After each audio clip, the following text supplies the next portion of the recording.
a car because I think mine's dead. So that's interesting. Phooey. Okay.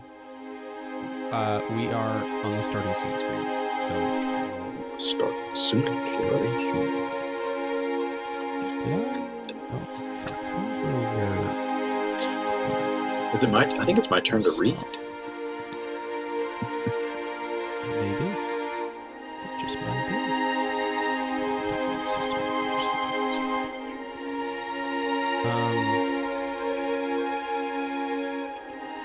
Okay. I'm using 2 screens now, so forgive me if it takes me a minute to get to where we need to be.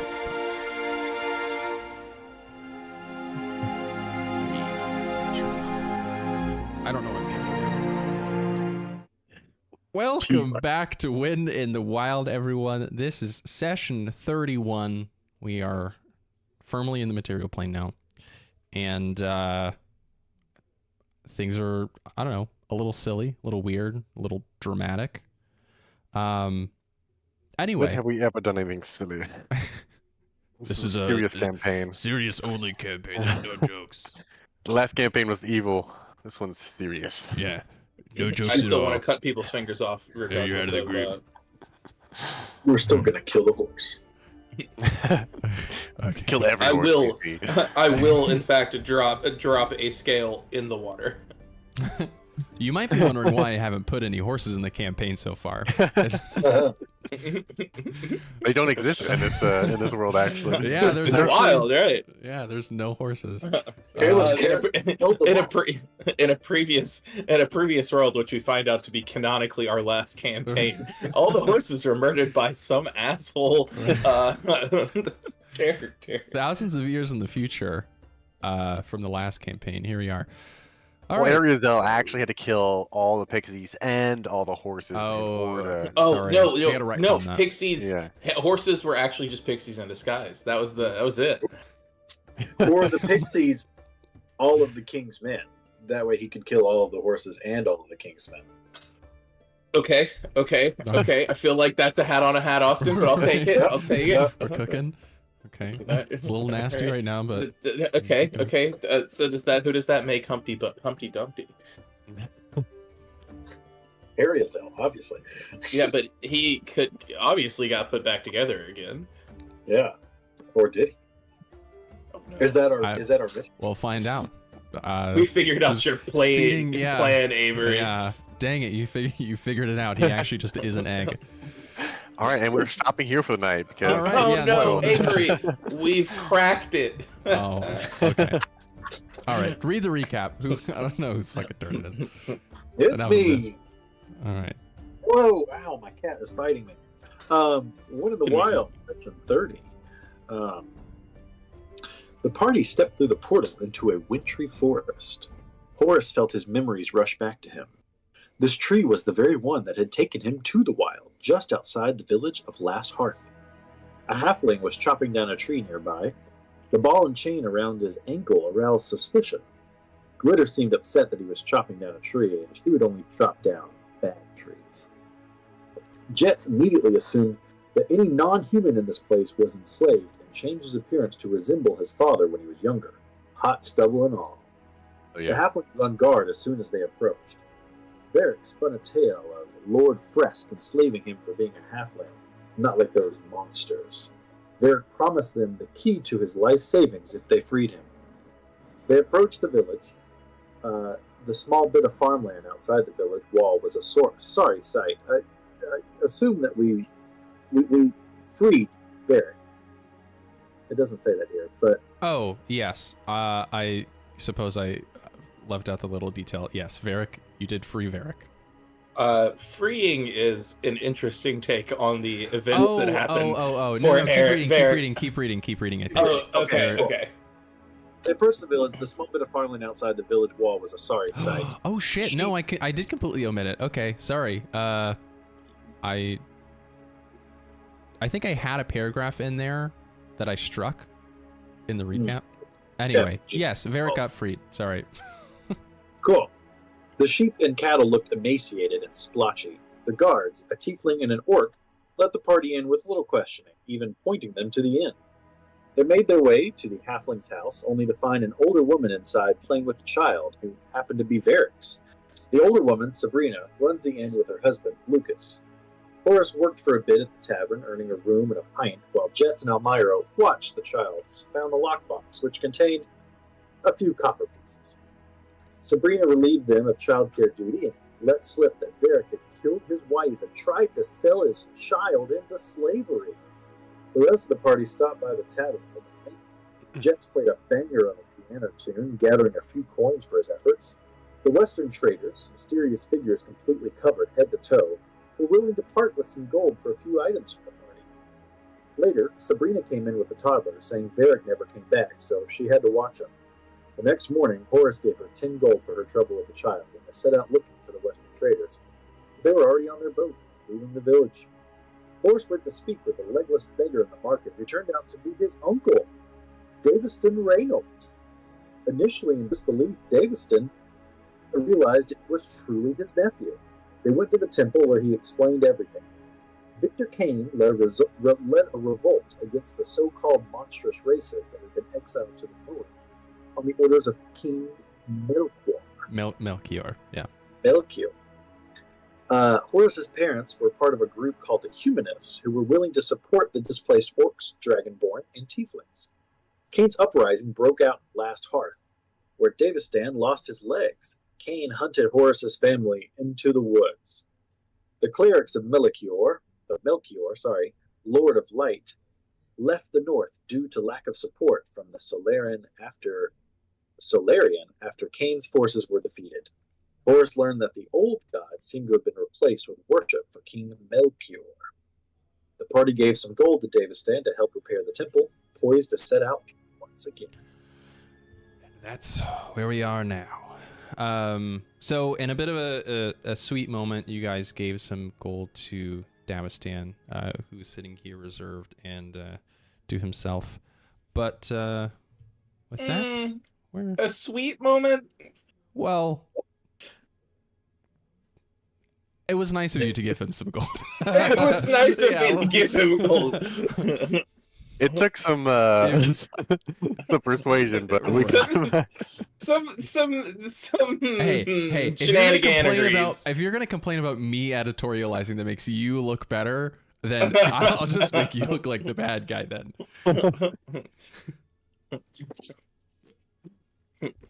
Okay. Yeah, so Davestan says, thanks for the gold. Yeah, this'll go a long way to patching the holes in the roof, and maybe I can have some of the local teenagers help out and maybe rebuild some of the furniture, and here we can return this back to a proper temple. Yes, please enjoy that gold. I really would love for you to have it. Thanks. Most destined god ever. I've heard him. It's some really... Roll me a deception check. It's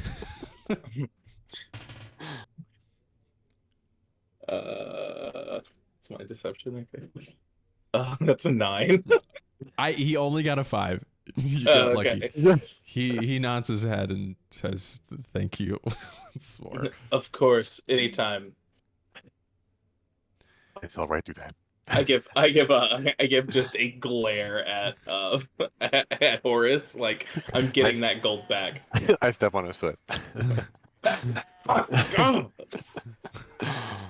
Well, I guess we better go check out that storehouse to see if we can help out there.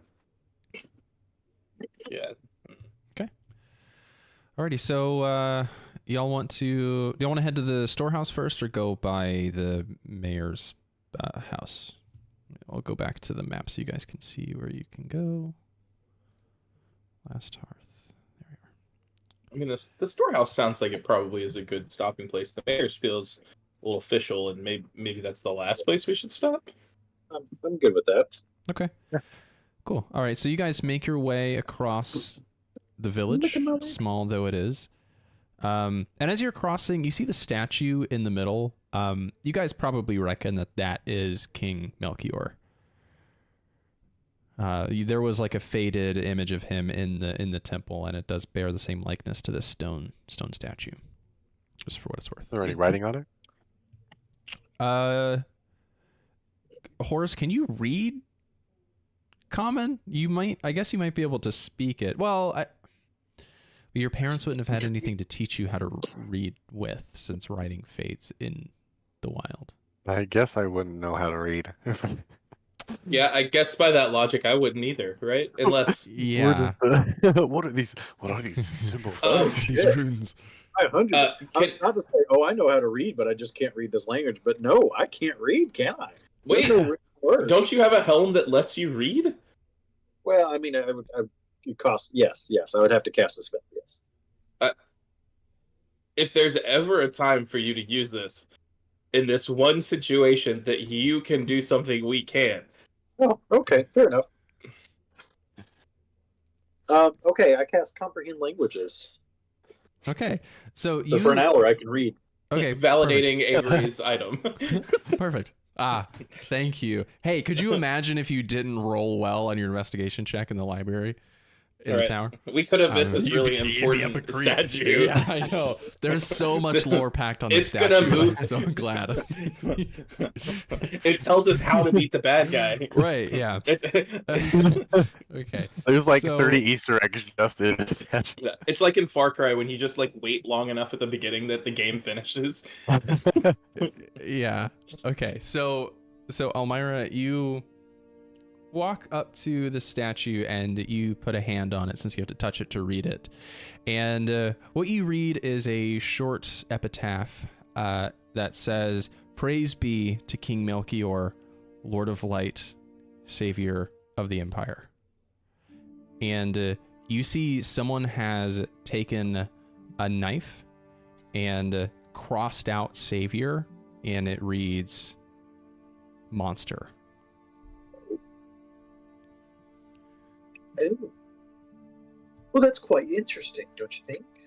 Does he sound like a good guy? People like this guy?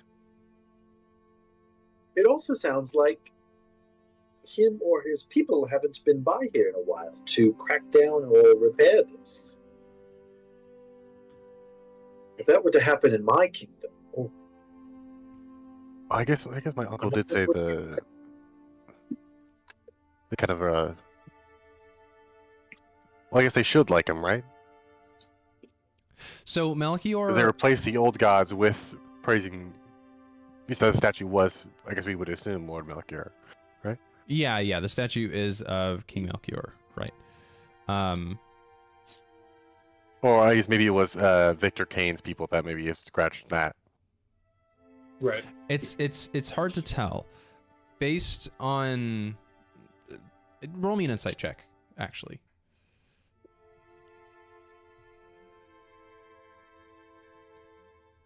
Uh, 11. With an 11, honestly, you get the vibe that both sides of that conflict might hate Melchior. The orcs, tieflings, and dragonborn because he exiled them from their homes, and also the people that supported Victor Kane's vision because he put this burden on the North of exiling these races. Okay. Some heavy socio-political lore there for you. We're all into that. Yeah. Almyre, did you mention something about light with him? That's what it says here, right? May the light ever shine, or something like that. King Melchior, Lord of Light, is what it says. Lord of Light. I'm gonna try something crazy, and I doubt it'll do anything, but I'd hate if I didn't try. And I'm going to cast light on the statue, and then inspect it for secret passages or levers. Oh, very curious. Technically, it makes the. Can we, for hand waving sake, say that I just make a portion of it light up, since it says no larger than 10 feet in any dimension? Well, you know what? It's probably not higher than 10 feet if it's a the statue. Yeah, the statue itself would be 10 feet tall. Like, plus the pedestal, this thing probably stands, 15, 20 feet in total. But if you just want to light up the stone figure,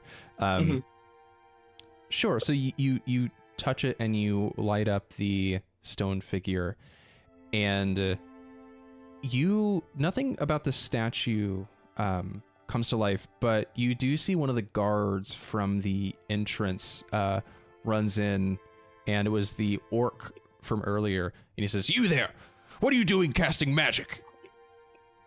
Oh, right, fuck. What do you mean? I didn't cast, I just touched it and it started glowing. It was actually, it was my halberd in the sun. I was, playing with it, and it just caught it at the right time. Roll me a deception check. Roll me a hard deception check. With advantage. Both of us, or me, or just me? Just Horace. Well, can I be giving him help since I was saying like? Nat Sure. 20. Yeah. A natural 20. Oh my. Okay. He says, You wave it around, and he looks up and he says, It is a bright day, and that halberd's pretty shiny. I take great care of my weapons, and it looks like you do too, and I can respect that. I'm highly suspicious of you, but it all seems above board. I better not catch you using magics again. I'm That so word. sorry. I didn't. Yeah, I couldn't if I wanted to. I'm so sorry. I mean, that word honestly just makes me sick. Yeah. Magic. Wait. So, you're looking for? Are you looking for people who do cast magic, or? The Solarian might be looking for people that can cast magic, but it would be my job to turn you into them. If I catch them. Oh well. I don't know if it helps, but those guys in the boats over there, they were casting some magic last night. Well, the traders from the west can get a pass. They've helped us quite a bit. You three are strangers. Well, could I? Listen, I mean, we can't cast magic anyway, but this might be a good time to say, is there something we can do to help you all?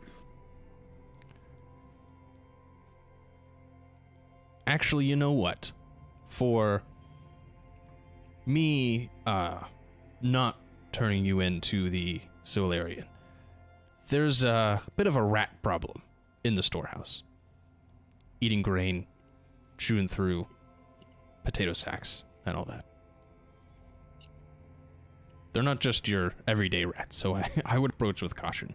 You look well equipped to handle such a situation. Why were you going to turn us into the Solarian?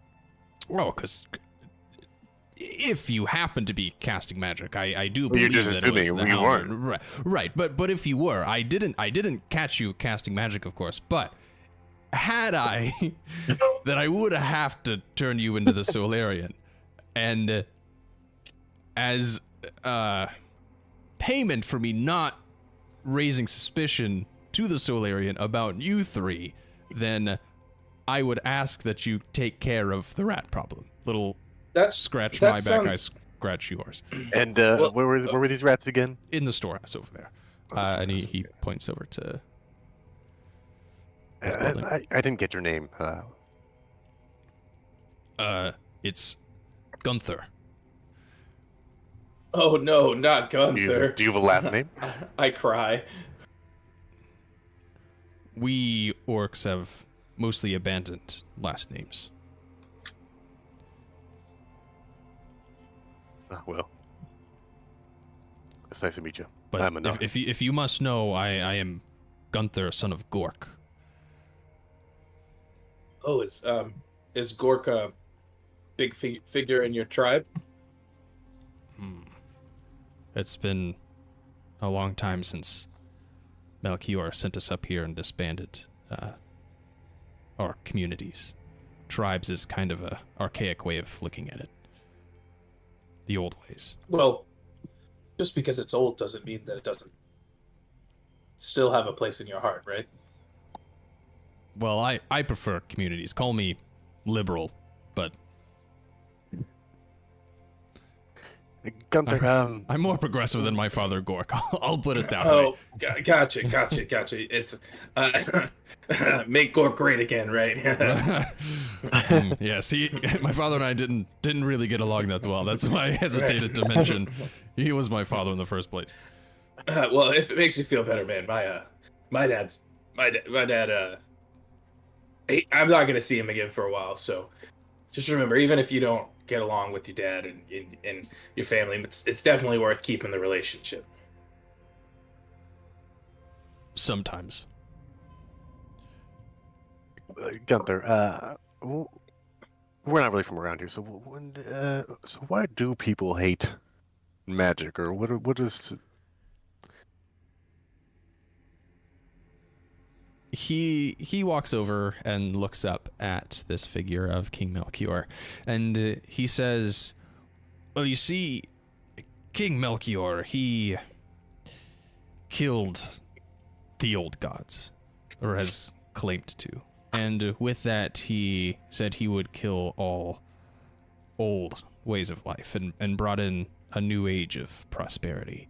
He believes magic to be mostly evil. His clerics are the only ones that are ordained to use magic on his and the high priest's orders. Anyone else caught using magic should be brought in and interrogated, typically executed, if not exploited for their magics. Doesn't that feel kind of two-sided a little bit? Well, it doesn't. That doesn't bother me. I can't cast magic, so what difference does it make? His clerics generally do good work healing people, so that seems to have benefited most. I guess that's fair. I mean, I don't really have much experience, so I'll take your word for it. Right. No magic and all that. Right. Do people like the traders get a pass everywhere to use magic, or just here? Where the Solarian doesn't have a magnifying glass, it's easier to get away with things. If we just broke their magnifying glass, would that make things easier on everyone? You want to destroy Melchior's entire army?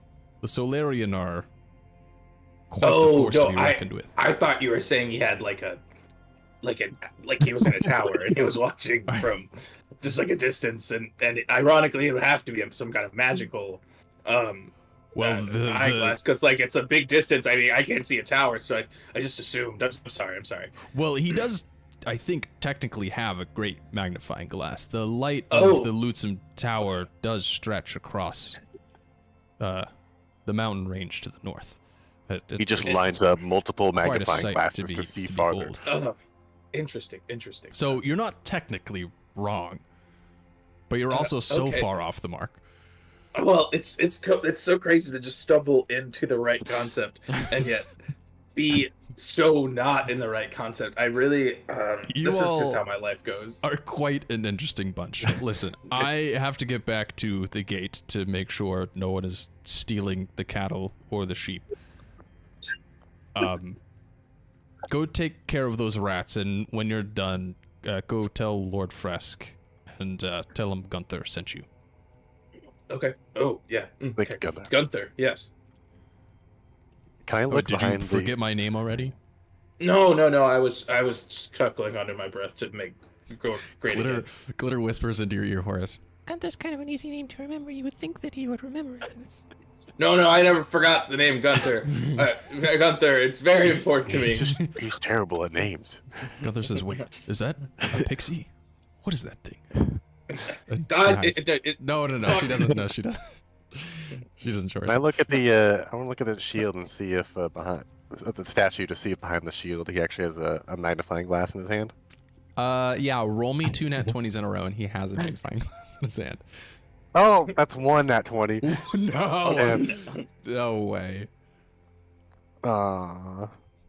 You almost 2 nat 20s. I kind of technically did roll 2 nat 20s. Yeah, right, but true. not when I asked. But not when I asked for it. While you're technically Correct. Which is Absolutely the best fuck kind not. of correct. Oh my god.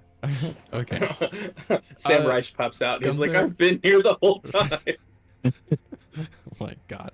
Okay. So Gunther kind of shakes his head and just walks back to the gate. Anyway, so I go back to searching the statue for secret passages. Okay. Having successfully lit up the statue and then duped Gunther, the gate guard, into thinking I'll keep it's my eye them, on him. I'll just scream bloody murder if he's turning around. You cast it, and one of these stone pieces that are along the bottom, one of these big rounded rectangle pieces, falls into the base of the statue. Okay. I kneel on down and take a look inside. Oh, whoops, I forgot to put this on.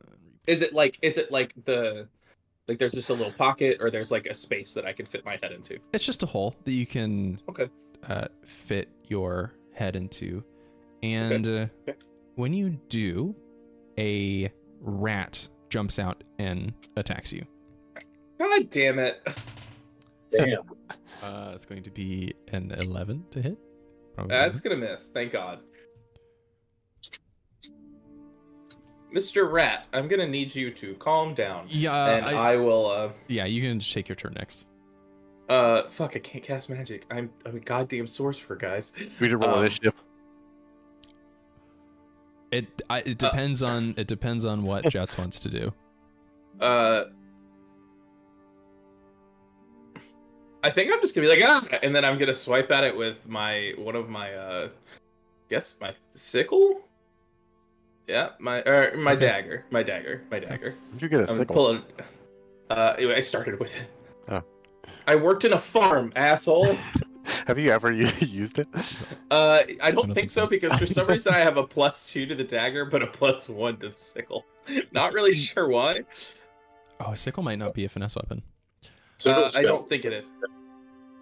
You also have that cursed longsword. When y'all did inventory management, I don't think you mentioned the sword because it wasn't in You're right. holding, but Holy shit. you would I have to. guess I didn't add it because I thought you would have it on your.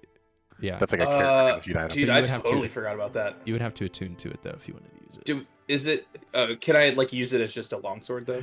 Oh shit! Hang on. I don't think I had.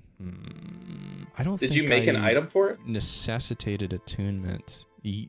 Yes, because I gave it a cool name. No, sorry. Did you make it in D&D Beyond? That's the question I was trying to ask. Yes, it's called Is the that Soul the Sword. Okay. I think it might be called Long Sword, and then in the description says Soul Sword.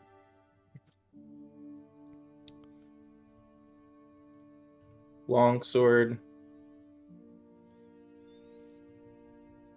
Moon touched. Vengeance. Touched. Is it a Maybe +2? Plus Yeah, one? Made it. I don't think you did.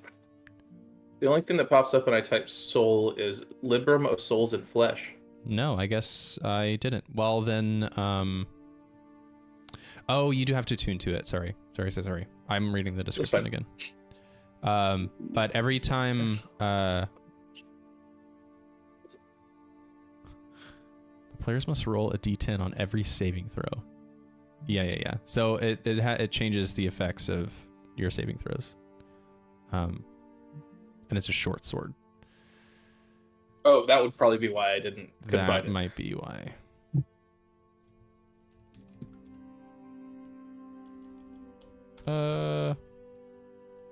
Nope.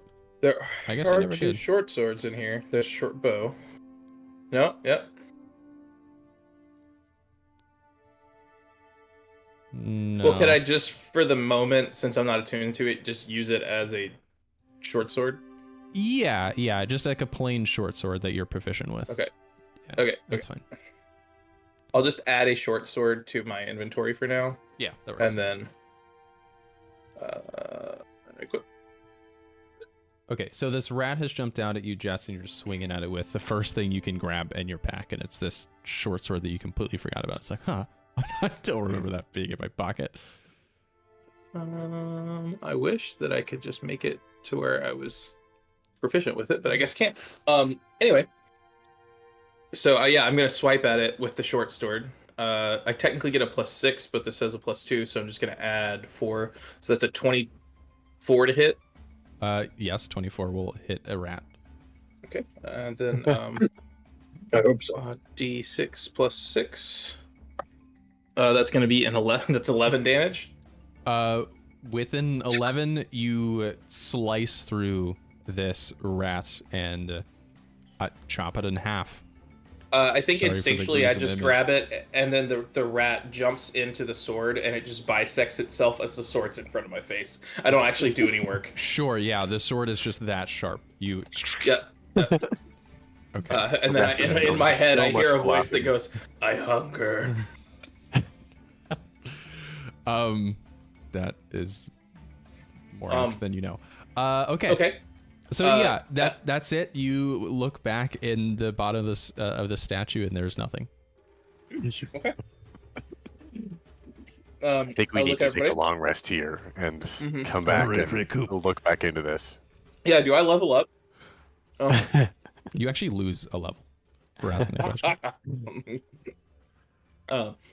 Okay. I guess I get back up and I go, "Oh, that was scary. Pascal, you okay, little buddy?"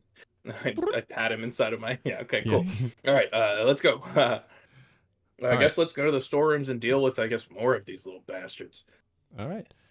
So you walk into the storeroom, and we'll change over the battle map because I did have. I guess I know what we're going to be going up against. Well, let's just hope they're not all that small. I think they're rats. If they look like that, then I think we're fine. Yeah, that's what I'm thinking.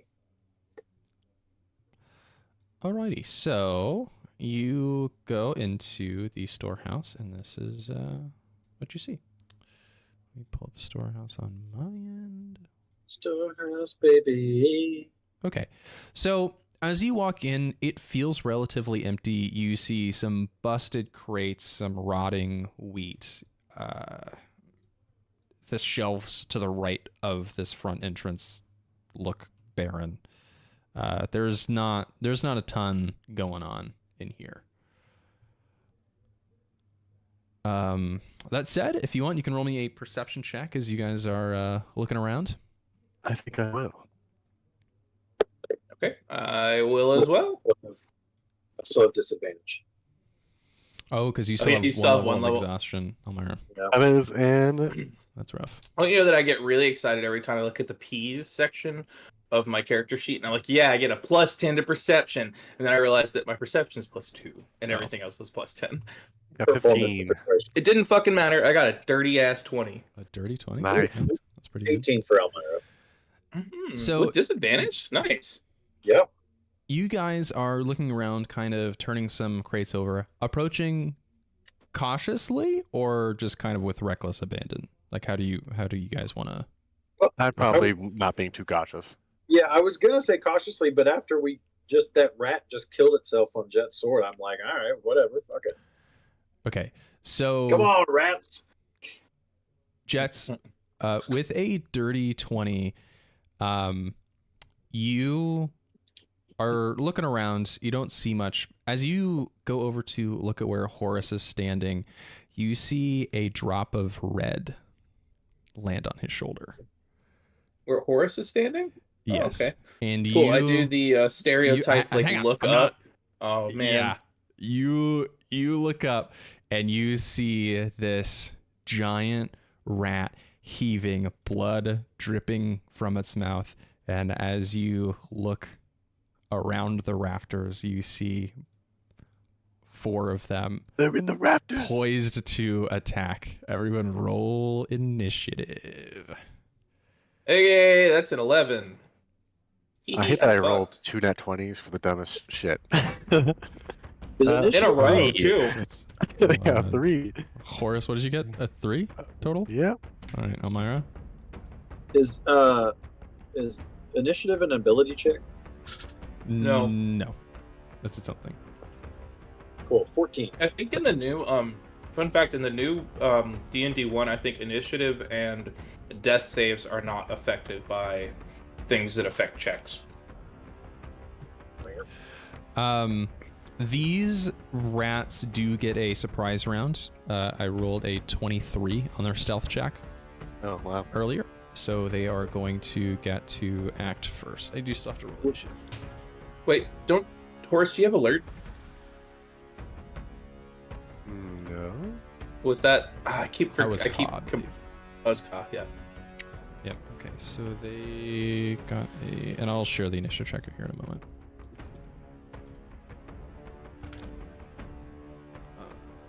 I really wish it was easier to just copy an existing thing. 2, rat 3, rat 4. Oh, I'm an idiot. I could have just done this. I just need to rename them.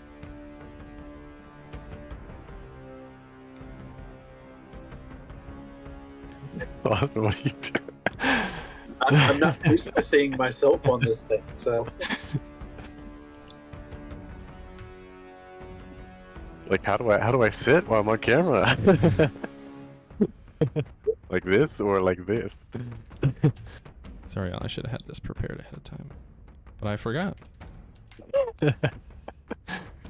Oh, Mr. Rat Man. All right, can you guys name these rats 1, 2, 3, 4, if you don't mind? On it. Okay, the mine is one, rat 1. the one that's on Oh, mine is Rat Almyre 1. crapper. is going to jump down and get advantage on its attack because you are surprised. That's a 17 to hit Almyre. Miss. Miss, okay. Okay, great. Rat 2 is going to jump down and also Rat take- 2. Ratatouille? Ooh, that's going to be a 21 to hit. Me? Yeah, Yes, that hits. Almyre. That's You have going initiative to tracker? be... Oh, shit, sorry. Standard, start server. I also forgot to open Discord. Open. Ratatouille. Ratatouille, Oh, I yeah. never copied the link. Okay. There you are, initiative tracker. Y'all? Good saves. I will track this initiative. Almyre, that is going to be 8 necrotic damage.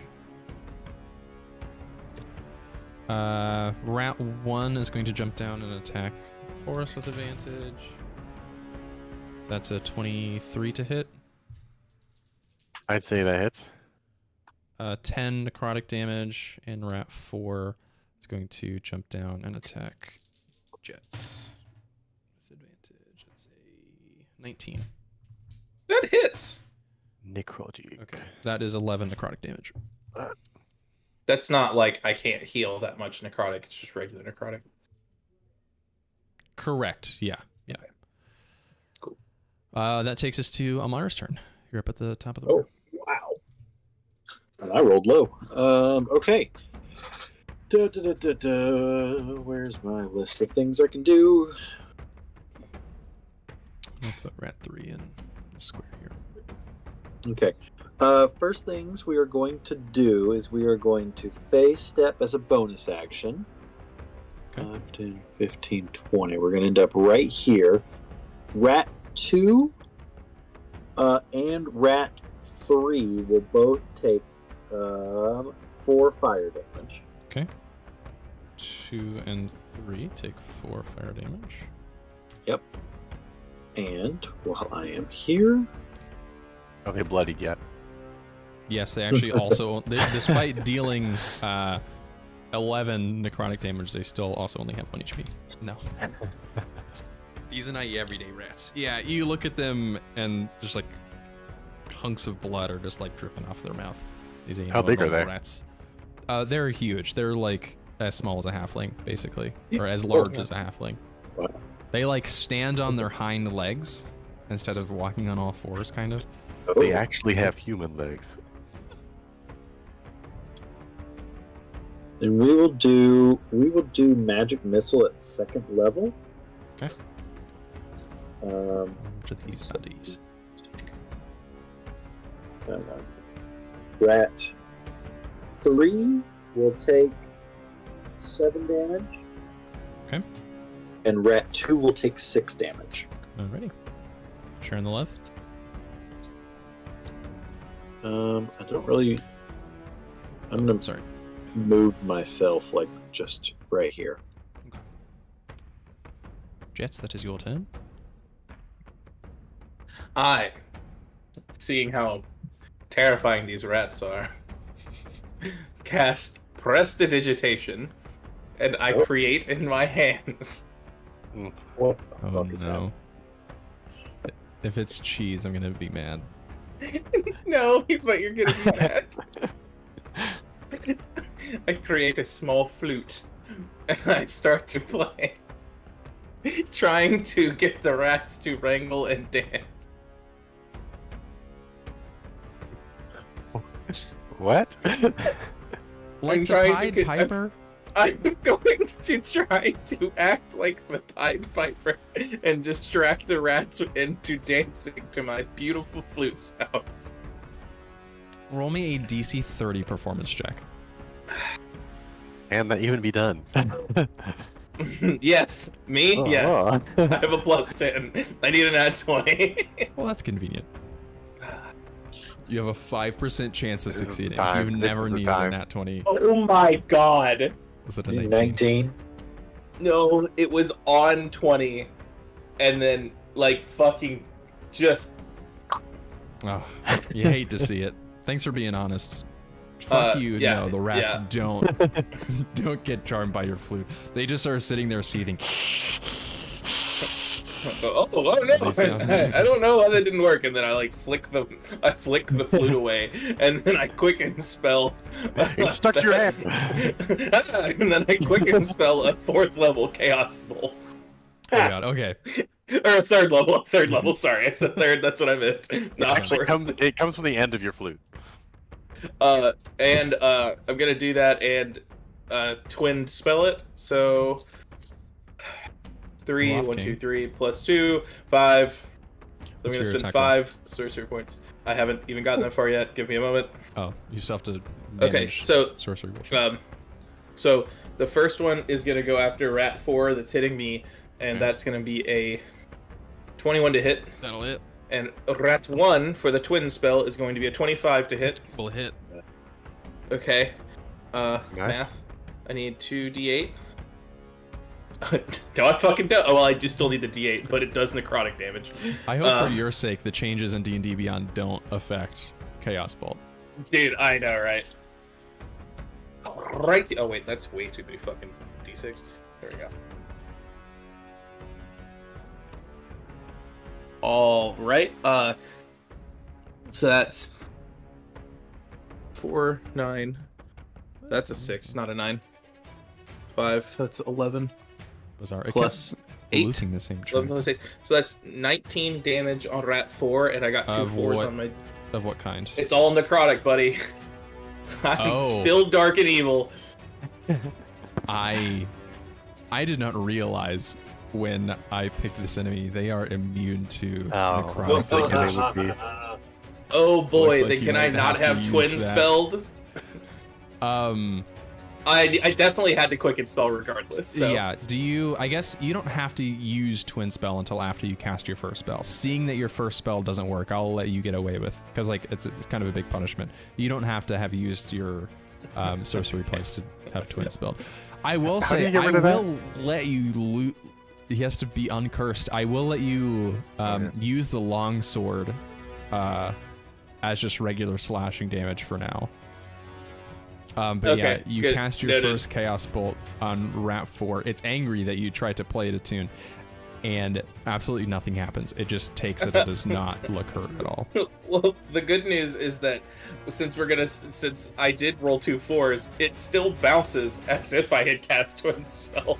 Oh boy. So then it bounces to Rat 1. Does 0 damage.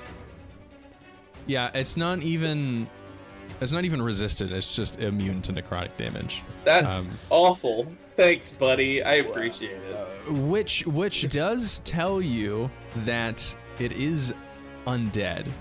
Okay. There's well, like that hunks of doesn't flesh help me in this right rat. now. Well, right. Okay.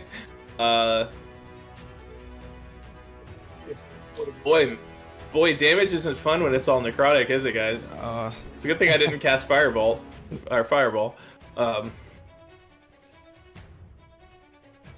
Okay, well that's that's my Sorry. fucking turn. Okay. That's the rat's turn. Rat 4, angry that you tried to harm it, is going to go after you. You guys are not in the surprise condition anymore, so...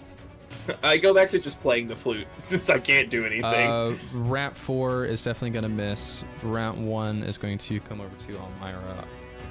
14 is also going to miss. Rat 3 is going to run over to Almyre. Going to miss again. Rat 2 is going to run over to Jeatz. Fuck. These new dice suck, y'all. Also going to miss. Okay. Horace, it's your They turn. can't attack. They can't attack their Pied Piper, boy. Alright, I'm gonna attack Rat 1. Okay. First attack is gonna be a... Where's my... Is it 28 to hit? Yes, that is. Second attack is a 22 to hit. Easy peasy. First attack is 7 damage. The second attack is 13 damage. And then I'll just use my reaction to do the pull arm opportunity attack. Alright. Using that reaction. That is a 24. That hits. Horace is rolling hot today. All 20s. There we go. And that is a 5 damage. No, sorry, it's 6 damage. It was a 6 plus damage. 5. Damn. All right. All right. Yes, you slash into this rat and you cut off one of its ears. You nick it with the end of your halberd. You flip it over and then give it a good jab. Rat 1 is looking pretty fucked up at the moment. Yeah. Almyre, takes it your turn.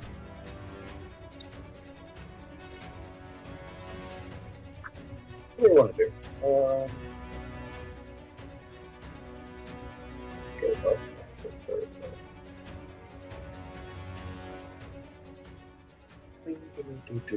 up.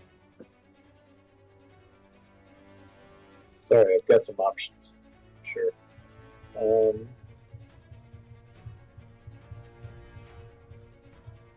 But I am kind of backed into a corner here. Rat 1 is weak.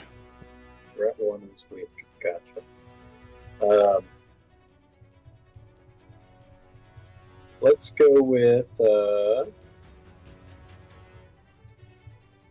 magic missile again at 3rd level this time. All right. Which Ratola? We are going to do.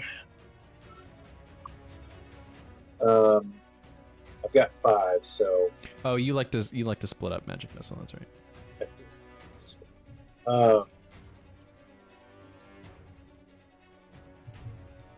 We'll do 1 to Rat 1, 2 to 3, and 2 to 2. Okay.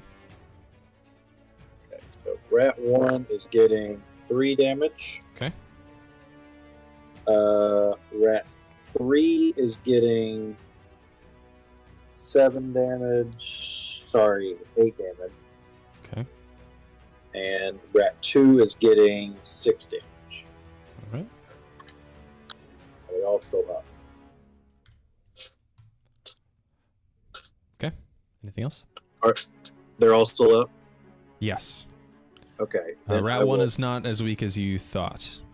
These rats are pretty hardy. You blast like a chunk of one of these rats' flesh off, and they're still up, cluing you into the fact that they're undead. Cool. I will phase step again, and all 3 of them will take 4 fire damage. Ooh, okay. Do I also take fire damage? I get to choose. Oh, so you very will not- nice. Nice. Excellent. Very nice. and I will face step back here. Okay. Almyre, where'd you go? Not to ask a question that hurts me, but do you get to choose at all if it does fire damage, or specific creatures that it does fire damage to? Each creature you choose that you can see within Okay, 5 cool. Yes. Cool. I just get a warm feeling of friendship and love. Yes, exactly. It's like a nice little fire pit. I get to remember what real magic damage feels like for just a small moment. Oh, perfect. Yeah. You singe the hairs on these rats, but Jeatz, you're just like washed with a warm weight. It's chilly in here, right? So you're just like, that feels nice. Like sitting by a fire. Okay. Speaking of Jeatz, that is your turn. Oh boy. I guess all I got is a little bit of short sword action, don't I? What's the point of that? I guess I'm just gonna stab at Rat 1. You guys put me in a shitty position. Thanks. I didn't do anything. I could Thunder Step, or I could Necrotic Step out, but Yeah. I did that at a 3rd level. That feels so bad. You like necrotic step to like the side of me, and maybe they'll go for me instead. I'm going to quicken spell cast invisibility on myself. Okay. And then I'm gonna move over her. Okay. I don't think invisibility procs opportunity attacks, because it would be a creature that you can see moves out of your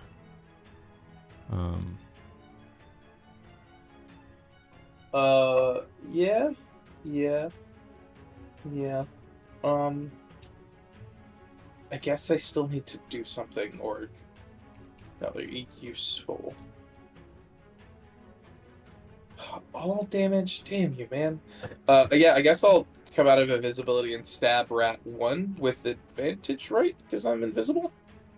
Yes, you do have advantage on the attack. Oh boy, +6. And yeah, opportunity attack is a creature that you can see moves out of your reach. So okay, dirty 20. That hits on the damage or on the attack. Yep. And then a d6 +6. That's 10 damage on Rat 1. Finish Rat 1 with this longsword that you've just randomly rediscovered.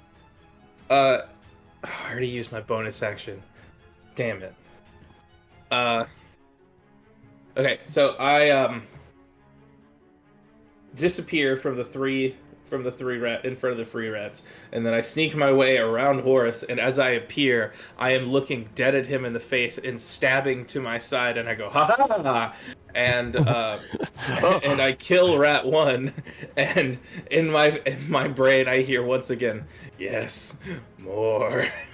As you hear that in your brain, this rat skewered by your sword explodes in a red mist. Horace and Jeatz, give me a Constitution saving throw. Oh no!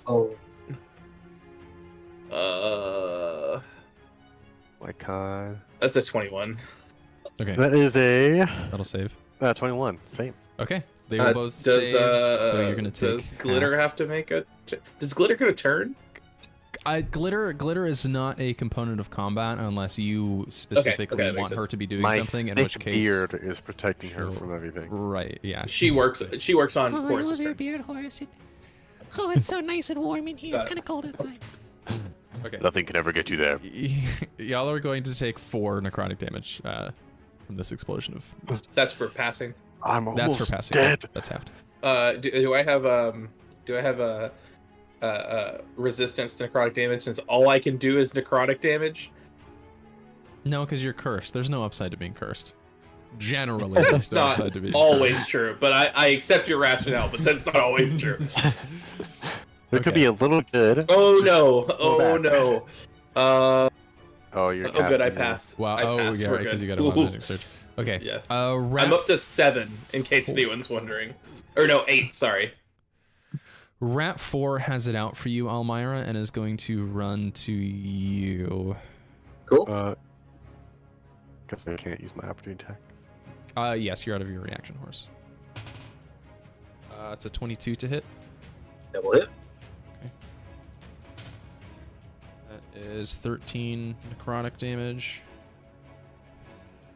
Rat 2 is going to run to you, Horace. Rat 3 is going to run to you, Jeatz. 2 for Horace is going to... It's going to miss. 3 on Jeatz is going to also miss. Okay. Horace, it's your turn. Get your reaction back. All right, I'm gonna go for I'll go for Rat 4. Okay. First attack is a 15 Just hits, yep. and a nat 20 on my second attack. Yeah, that'll be a 30. All right. I'll just do my first attack.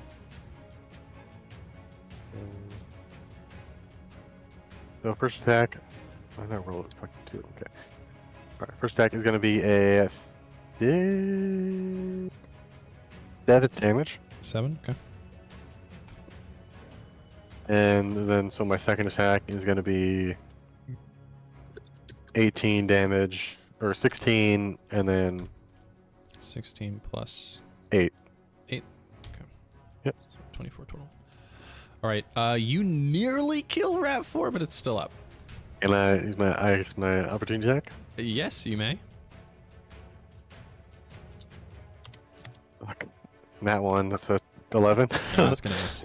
Oh no, that's a 10. Never mind. Damn it. Alrighty. Movement. No. No. Okay. Almyre, your turn. Okay.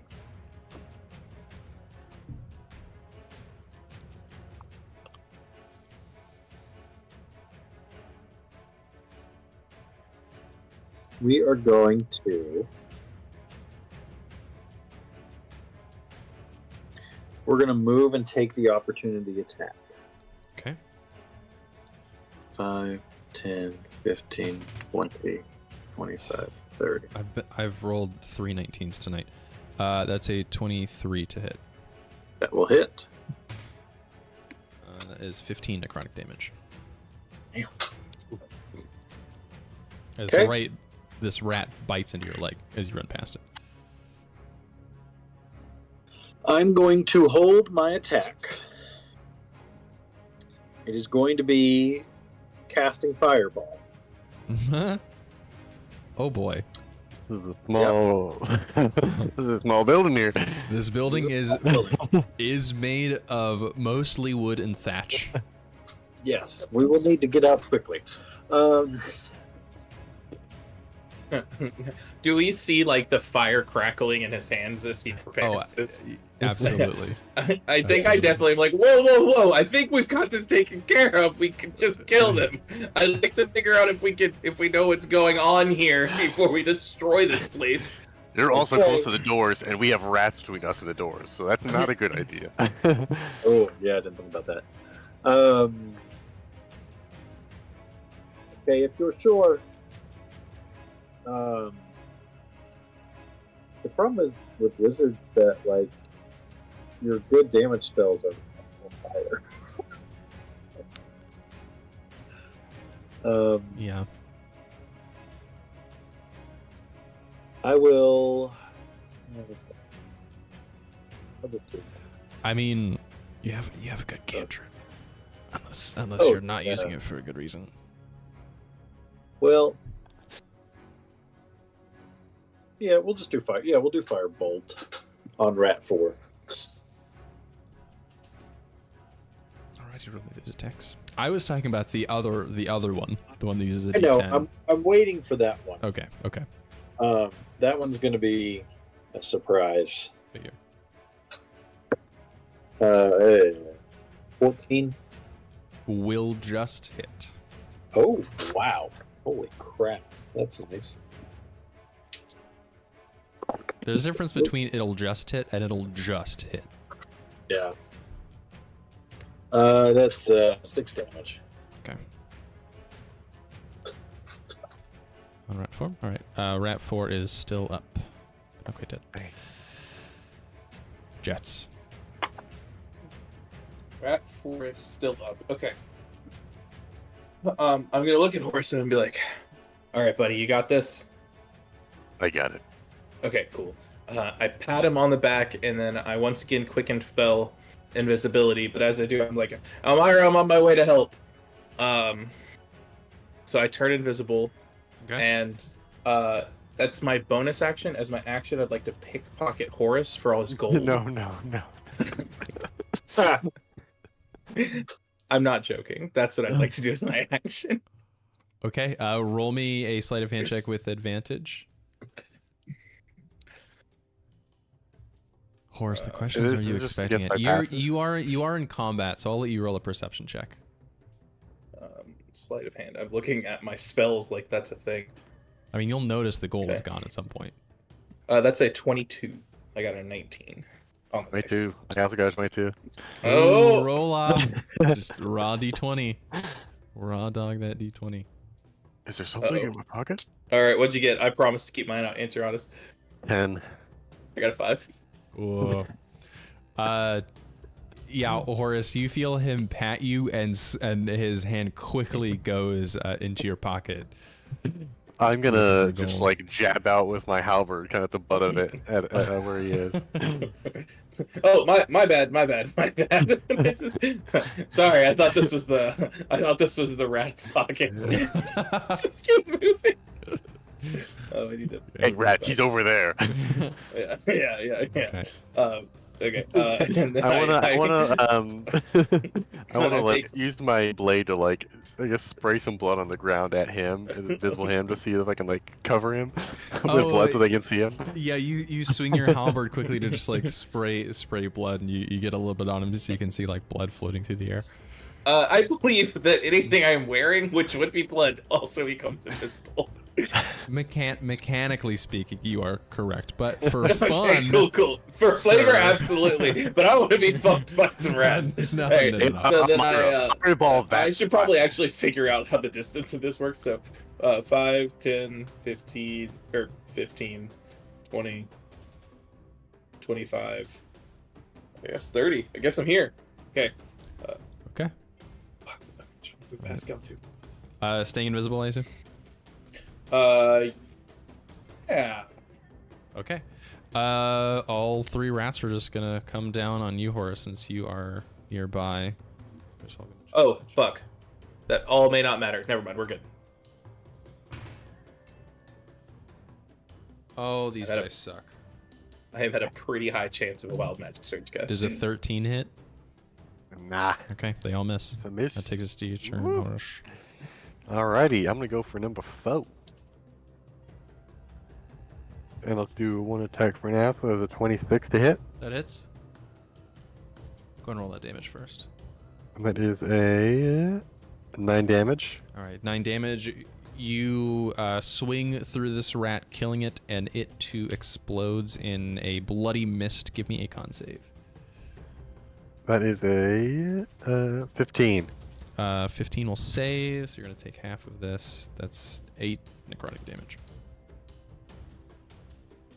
That was halved. Yep, already halved. And then I'll turn to number 3. And that is a 27. That hits. This one, 2 and 3 are looking hardier. So I'll add a spirit dice to it. 1.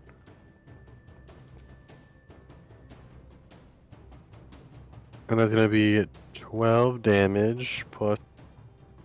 Oh, that's the wrong dice. I need a D8. Plus 5. Oh, this rat's barely alive. And then I'll use my opportunity attack. Hold on for dear life. Rat 3 is. That is 18 to hit. Will hit. Will a D4 be enough damage? Well, plus 5. That's 9 damage. Yes, that will kill Oof. Rat 3. It also explodes. Roll me another con save. Does the rat take any damage being next to it? 11. It does, actually. But it's immune to necrotic damage, so it wouldn't matter. Oh, okay. An 11 will fail. So you're going to take 13 necrotic damage. All right.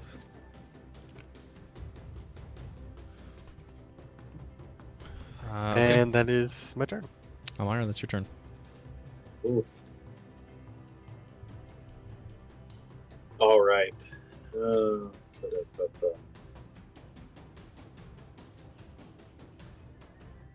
We're gonna finish this thing off. Magic missile right at it, second level. All right. It's getting all of these. So this plus 4, 4, 6, 10, 14 damage. Still alive. Oh, You fuck it up. It boo boo boo like it's pumped full of bullets. But it's still up. Hungry for. let me see if I got a bonus action. For flesh. No, I might need that later. All right, it's my turn. All right, Jeatz. This rat 2's looking fucked up. Can I have the rats been making any like squeaking? Hissing more like. Hissing. Can I from my position try to mimic the hissing that they've been doing to kind of distract rat 2 and make it think there's another one of them? And then Give me another DC 30 performance check. okay, cool. Cool. Why? God. God. God, It's in why you combat. hate me? Was What? they're in combat. They're raising their eyes. Well, I mean, yeah, I just want him to look back. Oh. I'm not trying to stop him from doing anything. I'm just trying to distract him a little bit. I mean, I'm not gonna like give Throw you him off his game. Sure. So yeah, he glances Now over at he's you as off you his approach rhythm. him. Well, he can't see me, so Oh. he just Okay. hears it, and then I appear and I go ha ha, and I stab him. Okay. Sure. That's a 16 to hit. Will hit. And that will do 8 damage. It has 8 hit points. Finish Oh. this rat. Yeah. It will And still I look- explode. I go But- ha ha, and then stab the rat, and as it explodes, I hiss at it like it's been hissing, and deep inside my brain, I feel hunger sated yet again.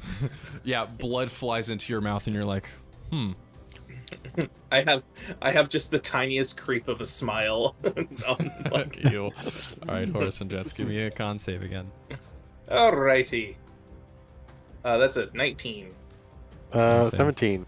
All right. You both pass. That'll only be 4. Already halved. Alright.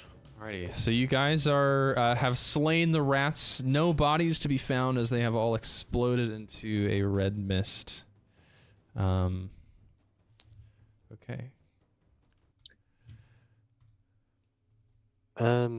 So now, I'm gonna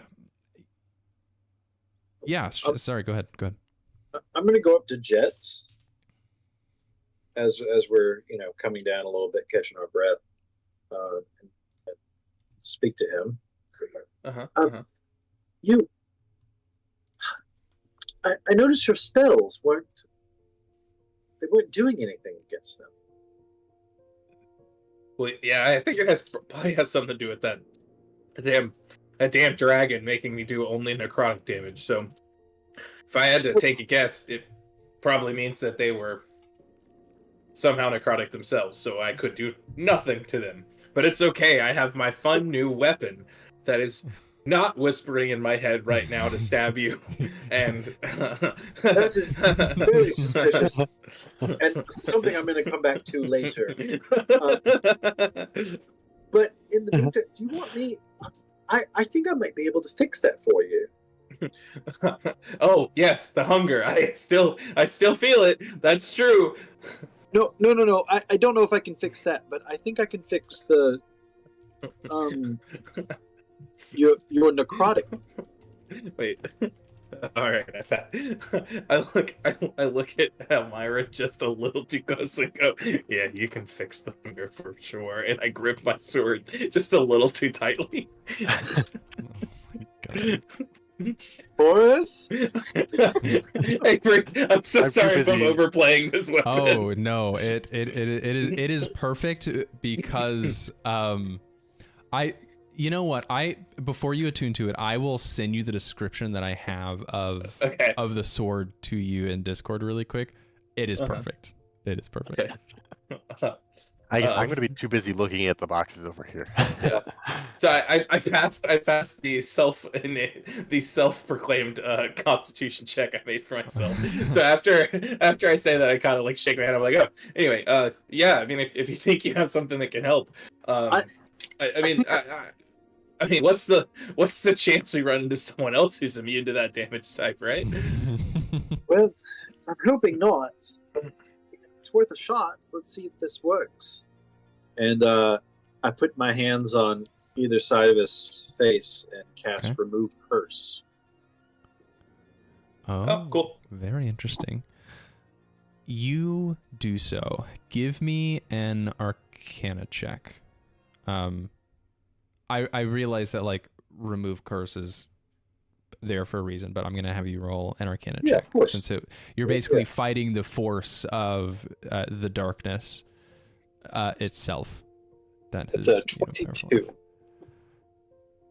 okay, with a 22, Jeatz, you feel Pascal get a little better. So whenever you use magic now, there is only a 50-50 chance of it being necrotic. And we'll use so it just like a D4. So so you know, a 1 or a 2 will be necrotic, 3 or a 4 you'll pass and you can do whatever damage you like. So you're not completely cured, but Almyre, as you cast this spell, you're thinking, I've gave it my all. I'm not entirely sure that I alone can remove this curse entirely. There's going to need to be like some healer to remove it entirely from Jeatz and Pascal. Yeah, I go, oh, that I feel a little bit better. Yeah. Yeah. And I like snap my fingers and like try to put like magic, and like on one hand there's like still the necrotic energy, but then on the other hand there's a little bit of a flame, and I go, yeah, this is working good. And I look over at Pascal, and he's kind of become iridescent, so he's going from like, you know, glowing green to glowing like different element colors, and I'm like, yeah, this will be fun. Yeah, perfect. Yeah, he's like, cool. He's doing like muscle man movements on your shoulder, like he's feeling strong. Pascal, is that a 6-pack? He like pats his belly. Pascal, you've been working out, little guy. Well, Horace, how do I get a 6-pack? He looks pretty cool. I think if you can trade for your armor, you'll wait, don't we still have that dragon's breath item somewhere? We can test it out on you.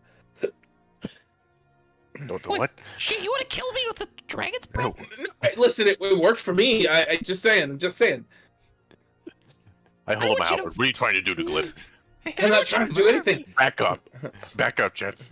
I don't want to. Clearly, that sword's gone. Yeah, that's not what I want to do. What sword? Hey, I don't know what you're talking about. It's I think mine. you should practice your training on Jeatz here. Oh, you're different. Yeah, I'll turn you into a sheep again, and this time I'll leave you like a sheep. Yeah. Do it. No.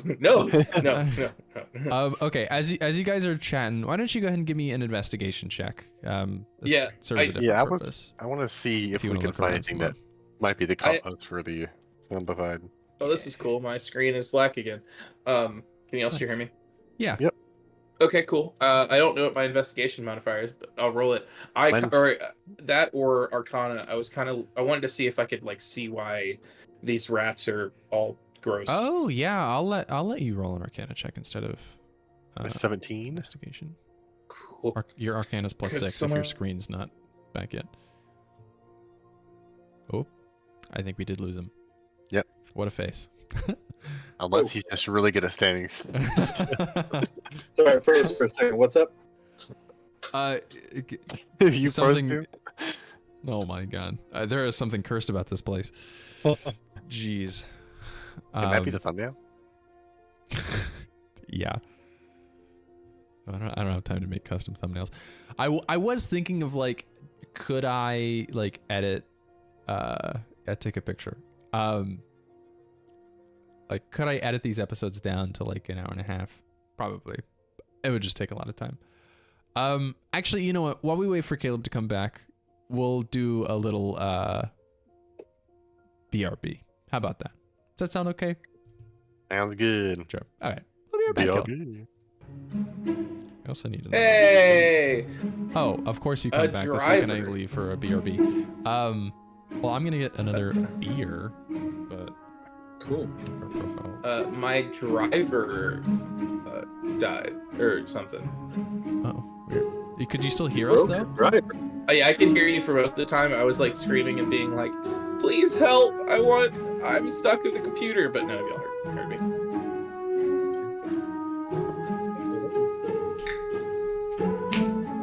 It's weird. Hey guys. I guess we're on BRB. Might as well pee. A little over a week until the 17? Yeah. No, what? Until the Tigers. Memphis football starts next week. Are they gonna play in the Liberty Bowl in the state that it's in right now? Or are they gonna try and aim Yeah. for? Yes. Oh, Yes, it's a we 2-year are. project. It's a 2-year project. What are they doing? We're renovating the whole thing, so half the stadium's completely gone. Yeah, I saw some pics the other day. It looks wild. They just have torn down the Wild. middle It really does. section of It's the the grandstands middle on one section. side. Like, what? I gotta look this up. I don't know how it's structurally sound. It like looks like the bowl shape is all dependent on the rest of it being there. Like, but I guess not. So. What are they doing to it? Like, what is it all? What are they purpose making? They're doing. It's really a new press box and like concession. Yeah, I mean the stadium was built in the late 50s, early 60s. Hey, is this what they're? Is that what they're trying to build? That's what they're going to build. Yes. Yeah. It's gonna be really nice, and it's gonna limit capacity too, because there's a lot of times where, like we sell as many or more tickets than a lot of other schools of our caliber, and our stadium looks empty because it's so fucking huge. Wait, are they demolishing that building over there and building like a? It looks like you can like walk around it, and then there's a gate, this huge gate, and there's like a huge like pavilion with a fountain. Oh, that's our Or like is that- Tiger Lane. That's Tiger to Lane. this day. Oh, is that already That's all. there? That's all on the outside of the stadium. The big hole is just where our press box used to be. Yeah, but is all that construction going on around it, or is that already there? Show it on camera. There's like, you look down there. There's like a gate, and there's like a whole like cement like. Oh yeah, Halfway. that's our like. That's already Yeah, that's all there already. I guess maybe I haven't been to that side. Yeah.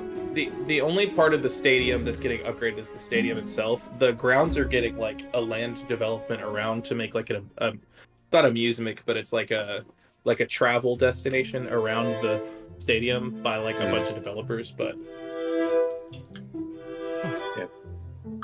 Sean, where'd you go to school? Austin P. Let's Oh, go. boy, OP. As our cheer was, show me your penis. your penis. Caleb and I had a few friends that went there. Yeah. No one who probably went there would be though. Well, no, I mean, to be fair, Sean, are you as old as Avery? How old are you? Yeah, same age. Yeah, we're same age. Yes, I mean, like, I went to school with Avery, so we probably would have known people. But unless you didn't ever talk to the music department, then we wouldn't have known. Probably, probably don't know that. Yeah. Get back. Also, to it. good for you. Yeah. Okay. Give me just a minute. That's where I'm 5, 4, 3. Welcome back, folks. Sorry, Caleb, you're a little off. 1. Welcome back, folks. Hey, that's my job. Come back. Welcome back to Win in the Wild. You're stepping on my toes. Fuck. Avery's kept me locked in a basement. I'm the real DM. Everyone gets a level up. The rats were hard as fuck. Fuck no, he's usurped my power. I rolled a nat 1. Okay. It's over. Hello, and welcome to all of our viewers, specifically the ones that Austin specifically knows. I want you to know that you make this possible. You make this possible, and you're our inspiration. And thank you to viewers like you. Thank you. We're sponsored by Raid Shadow Legends, so if you want to go ahead and try that out. Hey, I wouldn't say no to Raid Shadow Legends money at this stage in my career. Me either, man. I'll my soul for an ad. For an ad read. Yeah. To fund the D&D expenses, if anything. Okay. You guys need the University of Memphis sponsoring this. Right. Thank you to the University of Memphis for taking my money. Is it taken or was it willingly given? It was willingly given and wasted. Thank you. Yeah. There's a fine line. There's a fine line there at most universities. Okay. All right. So you guys have killed these rats and you're looking around, and I had asked for an investigation check before Caleb's video drivers crapped themselves. I think the only roll that I heard was Sean's, which was an 18 maybe. Investigation. Okay. I got 2 nat 20s. We can re-roll if you'd like. I'm gonna keep my roll. I'm gonna be honest and say. Or I can we re-roll and if I roll higher again? No. I'll be honest and say I got a 10. 17 would be enough. Okay, Horace, you are looking around, investigating a little further, and you find over here underneath this box what looks like a false floor, like a trapdoor that you can pull up. That there's just such a thick layer of dust in here. It seems like no one has ever moved, or not no one, but in a long time, no one has moved this box. But you see a little handle built into the floor after you move this crate. I see Horace about to go for that trapdoor and I go, be careful, there might be a rat in there. You're right. I'll take my halberd and I'm gonna stab down, try to break through the door and down into the hole. Oh, interesting. Yes. So you stab down through the door. It completely breaks through. It was already super brittle, and what you see below you is a ladder leading into it looks like a basement, a very dark basement.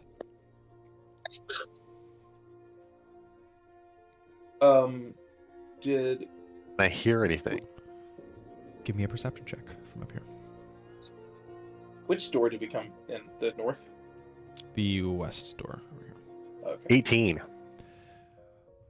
Within 18, you cannot hear anything. I said that more cryptically here, than I meant to. With an 18, you can't hear anything. There Oh, might no, be someone something cast down there. Can't hear anything. Not hearing anything, but I can go down first if you guys want. Or Glitter, if you want to go down invisible and see if you see anything.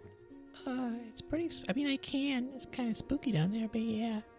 Don't worry, Glitter. I'll if you want to turn invisible, I'll make you emit a bright light, and then we'll be able to see.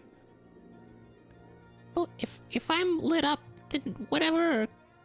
If there's anything down there, and they can know where I am, right? If I'm invisible, then they'll just grab it with the floating light. Yeah, but you'll be invisible, so it'll be fine. I don't. Mechanically, there is no overlap for this problem. I would say they're probably already looking this way since I busted the fuck out of that door. So. So you're knowingly sending me into a death trap? Well, no, you'll be invisible. They won't see anything. So. I'll go down there if we're gonna. No, I'll just go down. All right, No, we'll do it together. Don't make me out to the bad guy. Listen, I was hearing everyone out. But now, You'll be safe, and we're right up here, and you'll be invisible. What? Well, wait. I have an idea. Since I can't actually touch you and make you glow bright because you're not an object, I think you're a person. I value you as a person and not as an object. Thank you. That's a very good point. And fuck you for even thinking I was an object. I never thought you were an object. I just can't read. Can I look around for just like a plank or something and cast light and then drop it down? Oh yeah, sure. And I'll give you I'll give you a view on the battle map of what you can see from the edge here. What a great idea. Yeah, so you drop this lit plank down, and in the area surrounding the ladder, this is what you can see. If it helps, and I'm not trying to get more out of this, but it says it's a bright light for a 20-foot radius and a dim light for an additional 20 feet. Do you want to like stick your head down into? This is what you can see standing up. Yeah, that's fine. I just mechanically I figured that mattered. Gotcha. So it's bright light and how far? For 20 feet, and then 20 more feet is dim. Okay. So if you want to poke your head down, this is what you can see down there. I'll poke my head down, and I also make the light blood red. Oh my god. Oh, interesting. Yeah, so you poke your head down, and I'll say that this is what you can see. Even with the dim light, you can kind of see off. It's a little difficult to make out some of the details of the far side of the room, but this is what you can see, at least for now. Okay. I poke my head back up, and I go, "Oh, I think I'm pretty clear. Looks like there's some tables and a looks like maybe like a little training hall or a training hall. I can't see completely. Well, let's just go down there." I'm sorry, Jeatz, but did you not think Glitter could do it? No, I totally thought Glitter could do it, but it was dark down there. I still don't know if he thinks of you as your own being, your own pixie. Let's test it. I don't know. I can prove that I do not think of her as an object. And I touch her and try to cast light again, and it doesn't work. You're totally faking it, dude. Don't even pretend. Dude, she can read you like a book. Okay, first off, let's do some kind of roll. I am being genuine. I do not consider. Yeah, no, I know. Glitter flies over to you and she says, I listen. I know you're joking. I know you're serious. Okay. Glitter, It's like you know, fun. it's always a good time here, and you know, we always gotta keep an eye out for Horace. He's the one we gotta worry about. So, Whoa, I appreciate. I never said that. Wait. I appreciate you keeping an eye on him and protecting him like you do. He is protecting me. Are you saying Horace is not strong enough to protect me? Yes. You're turning this into a whole ordeal, Jeatz. You're really stepping into some hot water with me right now. I thought it was all fun and games, but now It always is fun and That's games. my girl.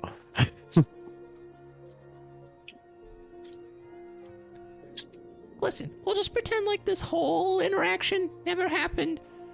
We're okay, but the next time you misstep, I swear on all the good trees in the spring court that I will turn you into a sheep.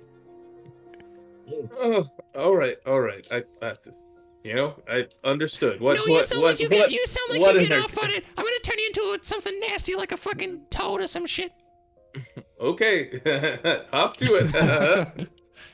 Oh, there's no getting through to this guy. What interaction? I don't know what you're talking about. And I go down the ladder. okay. Glitter, when you get the chance, I think you should turn invisible. Maybe try to steal his gold. Oh, that's a good idea. Can I roll perception to have heard that? You climbed down the ladder already. I would have waited, yeah. Okay. All right, so you climb down the ladder. If you want to move your token down the ladder, go ahead and roll me a perception check, and I'll tell you what you see while you're down here.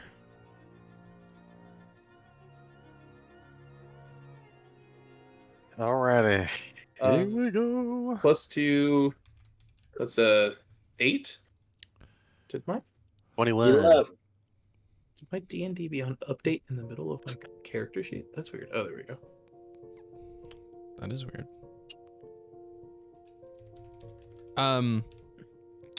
Okay, so at the surface level, Jeatz and Almyre, you take a look around, and there are main things.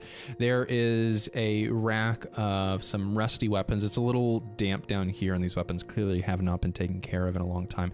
There is a table with a map on it, and there is a bookshelf that has long collapsed, but there are books on it, and you can see one of them is open with some text that you could potentially read. I call. Is Almyre down here yet? Yeah, I'm walking down.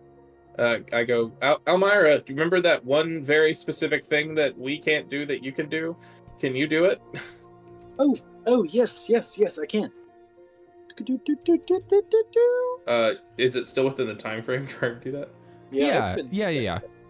I mean, you're like nearing the end of the hour, maybe, but there's, you can still read. What is the point of all these letters? They don't make any sense. What's it say? Oh, yes, of course. You picked up a book.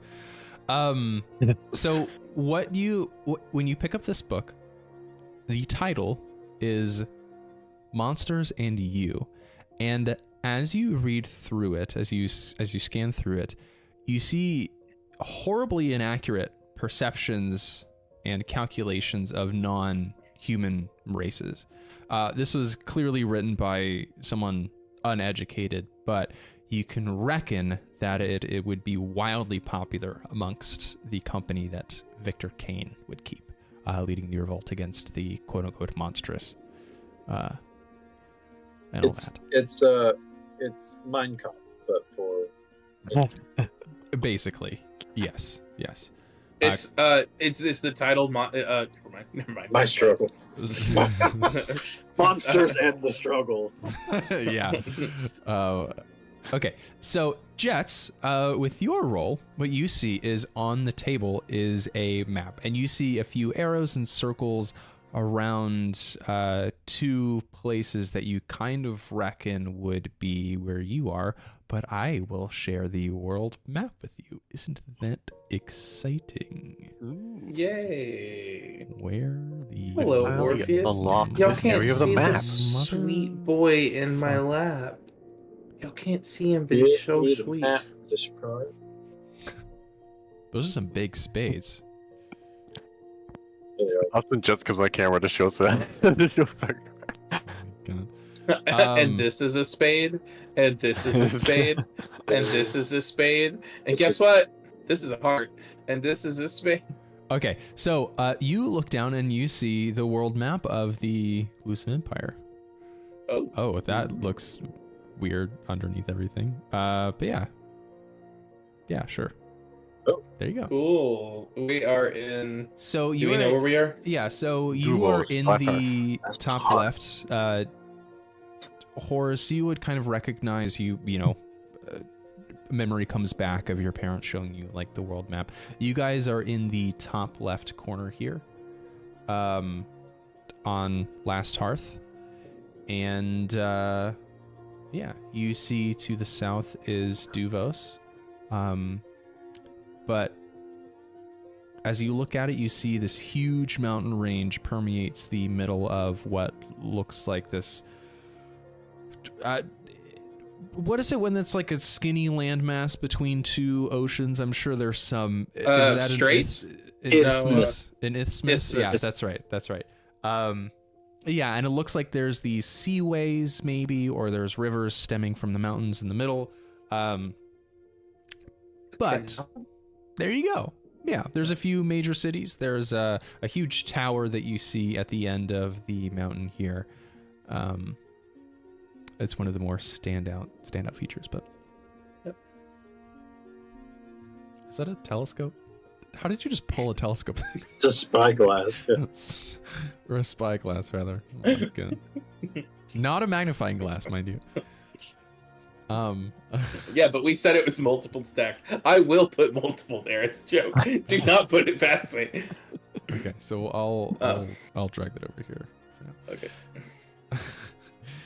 Okay, now Horace, with your perception check, since you rolled the highest, you see hanging from the rafters a small charm. It looks like a necklace. It looks like it's made from the twisted twigs of a maple tree, this red wood. But more disturbingly, you see wrapped around it appears to be the dried sinew of some creature, these tendons that wrap around it. It appears dry. It's covered in dried blood. I'll pick it up. I hope this isn't another cursed necklace. I guess I'll hand it to Almyre. Can you see if you find anything about this? As you Oh. grab the necklace, you hear something rustle in this crate over here. And very slowly, an arm reaches out and the lid of the box falls off. These glowing eyes peer up at you. Everyone roll initiative. Yeah, Mimic! 19. It's Avery's favorite. It's Caleb's favorite. I've got poor initiative rolls tonight. Holy cow. 15 for Almyre. Alrighty, 15. Horace? 5. Jeatz? 19. Thank you. Alrighty. Are you still connected to the initiative tracker? Yes. Where is this that Horace is catching? Bottom. It's like right hanging over the table. Oh, okay. Oh my god. That is a fucking nightmare. Right? Okay. So Jeatz, you are up first, followed by Almyre. Okay. I'm going to...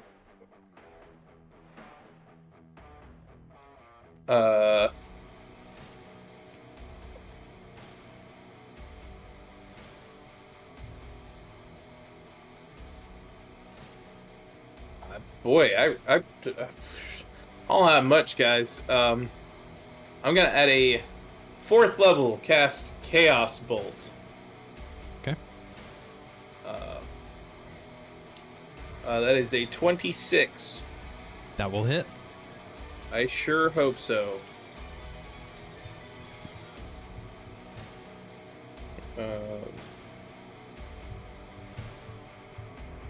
Okay. Right, so...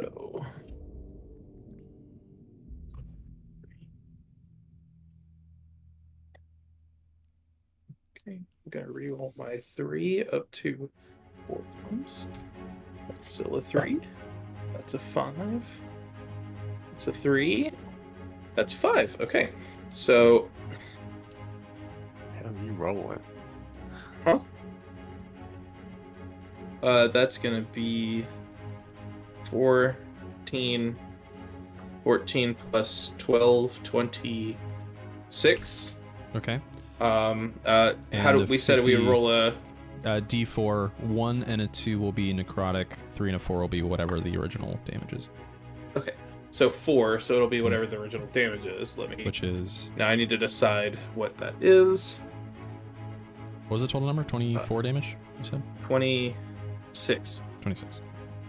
It's either lightning or psychic. I'm gonna go with lightning. Okay. Duly noted. Yeah, you blast a bolt of lightning at this creature as it's crawling out of this box, and it takes the damage. Okay, and then good news. I failed my wild magic serve. Oh boy. Oh, buddy. What's it Alright. gonna be? Oh, this is the necrotic magic table, right? Yeah, I'd like to keep using that while That's totally fine. I'm not We'll fully. get some use of it. Let me pull it up. Gotta find it. I sent it to you. Yeah. Yep. 81 is I can take 1 additional action immediately. Oh, hell yeah. Cool. Hey. Cool. How many new Any ones? downsides to that? What the fuck? I know exactly what I'm gonna do. I slam him with this chaos bolt, and in my ears, in my brain, I hear, "No, you have to use me," and I'm compelled forward and take a slash with my short sword. Oh, perfect. since it's evil anyway.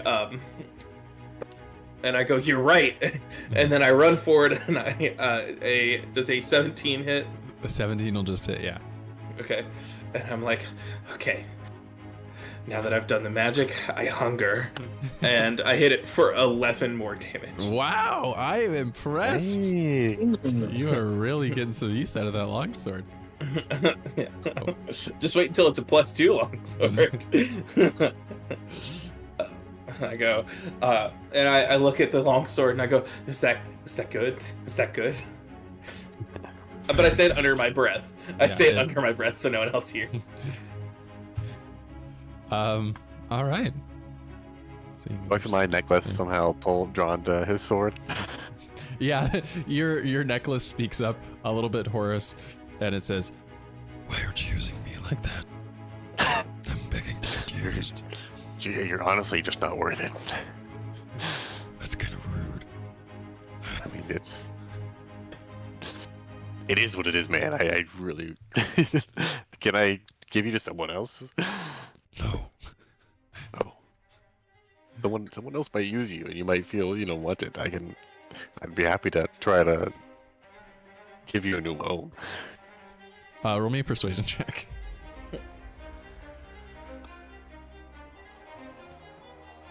What is my persuasion? That is a 18.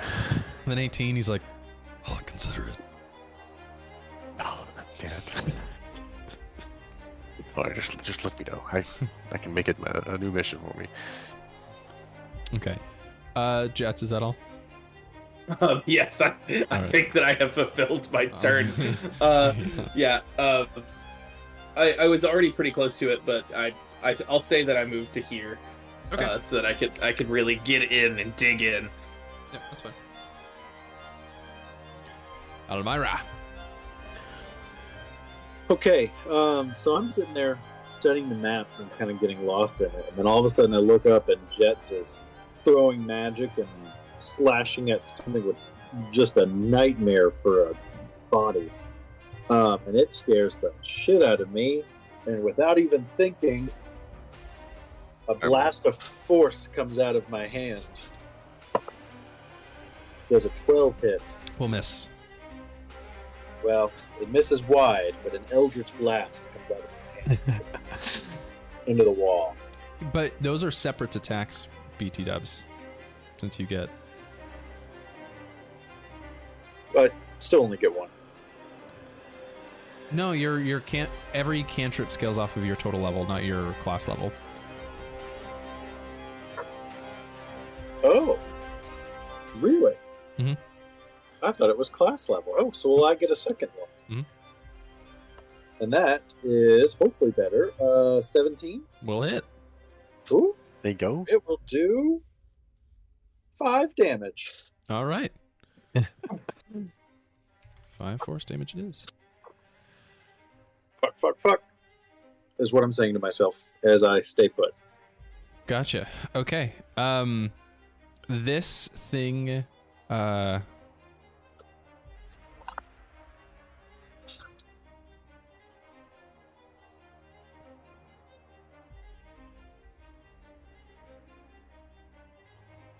okay.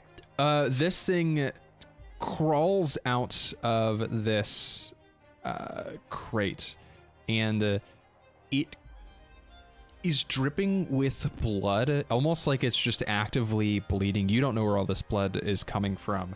It's just like pouring out of its mouth, but as it does, you see the blood pooling on the floor, and it sucks it back up into itself, and it starts to swirl around in just this huge explosion of red mist. Everyone give me a Constitution saving throw. That's gross. That's gross as hell. Constitution save. A nat 20. Yeah. Do I block it all? No. You That's an will 18. save. An 18 will pass. Well, Dirty nat 20, so I give me. Do I Dirty get 20 will pass. 75%? Okay. This is halved. You all are going to take 16 Scared. necrotic damage. That's half? That's halved. Holy shit. Alright. Okay, Horace, that is your turn. It Give me Right, the charm. it is like struggling to get words out. You weren't in here and you could have taken it. I don't know why you waited for us. It is mine. Can I use the immovable rod? Is that? Can you throw that and like activate it on someone? No, you've got to like put it where you want it, press the button, and then it stays. You can't throw it and have it activate midair. Okay. Can I want to use the move rod, like stab it into his foot, and kind of use it to lock him there. Oh, interesting. Okay. Give me an attack roll with just your strength modifier. And if it hits, I'll allow you to do that. That is 18. 18 will hit. So you stab the immovable rod through its foot. It screams in pain, but you want to activate the rod? Yes. Okay. Perfect. You do so, locking it rigid in place, and you see it like tries to scrape at it, but it won't move. All right, and then I want to back up, and I take my attack. Okay. It is going to take an opportunity attack on you. Okay.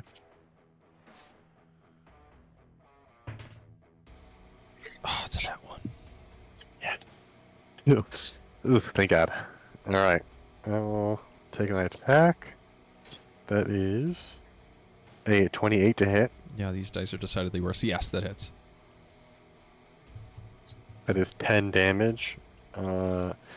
I'll use my opportunity attack. Okay. That is a nat 20 on the Nat opportunity. All right. Great. Woo, 1 max d4. Way to go. Yeah. Fucking 9. All right, 9 total damage. Okay. All right, and then I'm gonna use an action Okay. and I will do 2 attacks on it. Okay. First one is a 21. That hits. Second one is another nat 20. Jesus Christ. Let's, Yeah. Scared into this let's thing. go. All right, so nat 20 is 16 max damage. Okay. And then next one is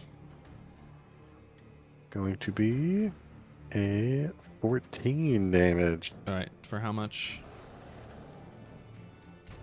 14 plus what? Sorry, I missed the 14 plus 16 for the max damage. Alrighty. Damn. Yeah, I think that's Yeah, it. you swing your halberd, you stab into this thing's foot, it screams in pain. You step back and just wail into it with your halberd. Perfect. Okay. That takes us to an unknown creature's turn. You forgot to check the rafters. I thought y'all might. You see hiding. I meant to comment. I was gonna say like, oh, I thought it was Hiding gonna in be the a rat here. rafters, you see what at first appears to be these rat-shaped creatures, but no, it's not rats. What the fuck is that? This bulging sack of blood almost drags it off of the ceiling, but you see these giant ticks crawling towards Actually, you. I want rats. Just I want rats. just bulging. This one drops down on you, Horace. Let's see. It's a first attack's gonna miss. Its second attack is a 24 to hit. Rats. You're gonna take 9 piercing damage as it lands on you and it latches into you. Ugh. And it is attached to you. You will have to rip it off with a strength check. fun. Okay, the other tick is going to fall on top of you, Jeatz. Okay. It's going to try to latch onto you. Is going to miss. It's going to make the second attack to latch on. It's a 16 hit. Yes, that does hit. Okay. So it latching onto you. It's attached to you. You have to remove it with a strength check, but you are going to take 12 piercing damage as it latches Cool. onto you. Not And you doing can, great, guys. Feel it starting to suck your blood. Jeatz, that's your turn.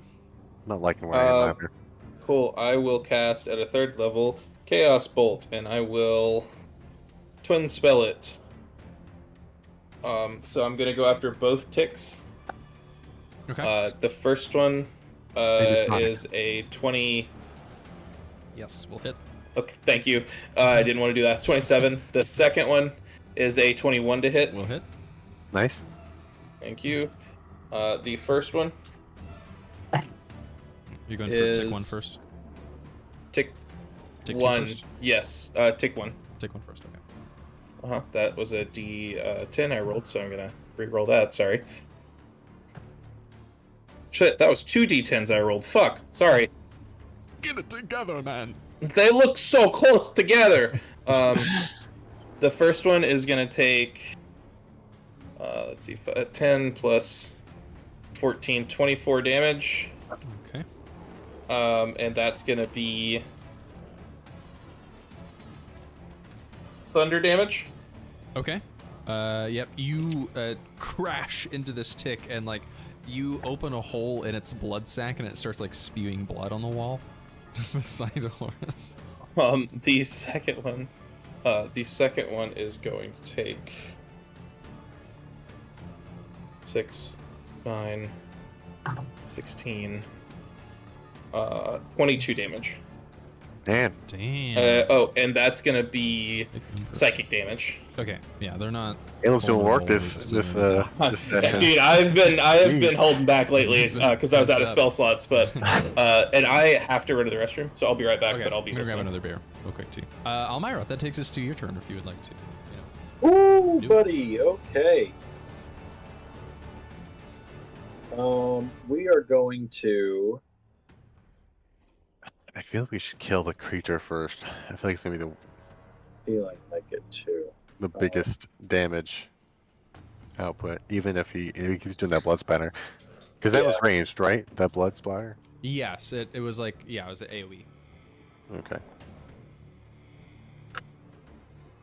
Okay. I Double fist and some some fluid. Trying to make sure it some was empty, fluid. man. Hold on, I The gotta look Slice Guy something up. stuff is really good. Mm.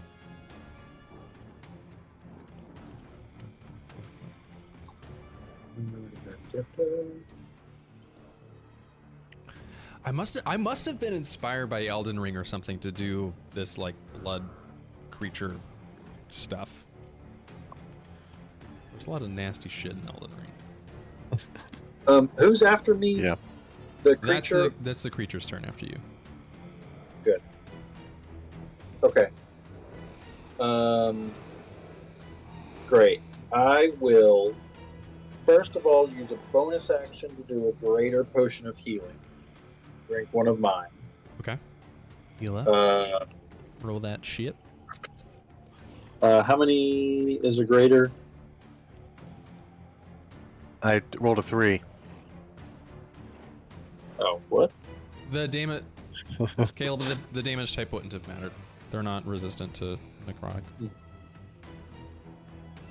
How many D4 is? Sean, do you have that handy? If not, I can look it up. You want to Is do a what? greater healing potion? Yeah, greater healing. It is 44 plus 4. 44 plus 4. Okay, cool. So I'm going to heal 4. Ooh, 3 4s and a 3. Hell yeah. Wow. Very nice. 15 plus 4, so that's 19. I heal for Very 19. good. Nice. And then as my action, I will Use momentary stasis. I need the creature to make a Constitution save. Oh, that it can do.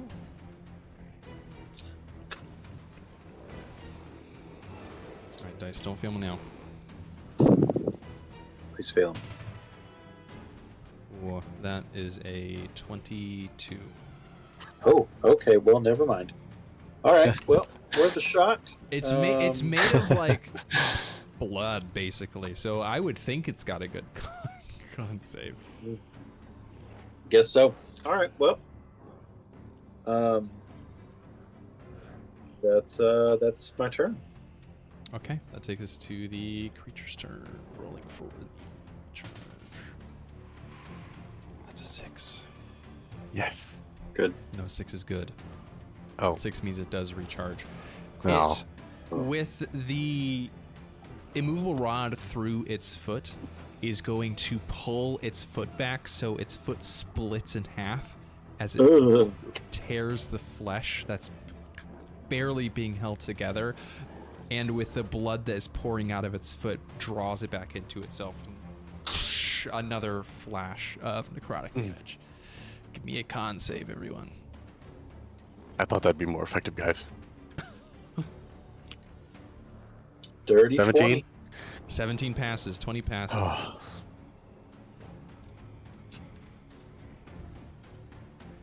Can you roll for Caleb? Roll for Caleb.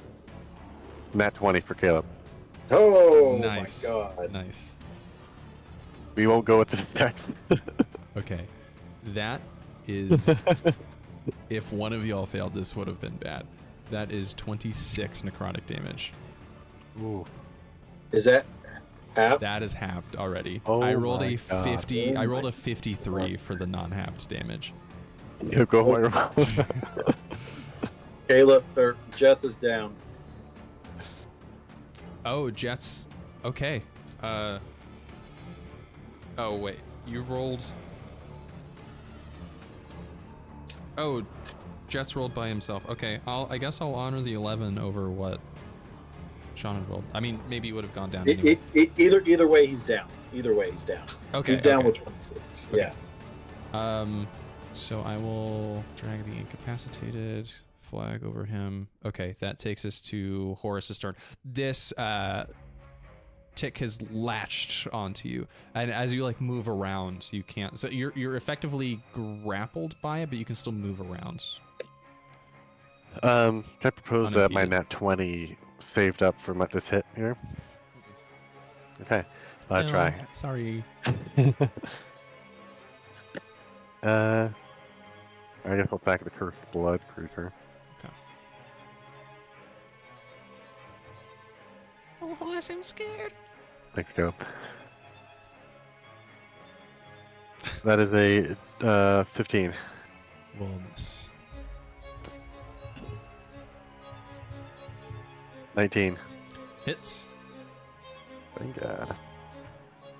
And I'm gonna use 3 superiority dice. Getting on that superiority, that letter opener. I'm using it. I'm using it. Alright, so the hit does 8 damage. Not even that good. Okay. And then my d8. Just mark it off here.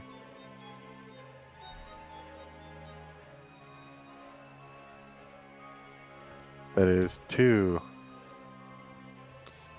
5, and 4. 2, 5, and 4 make 11.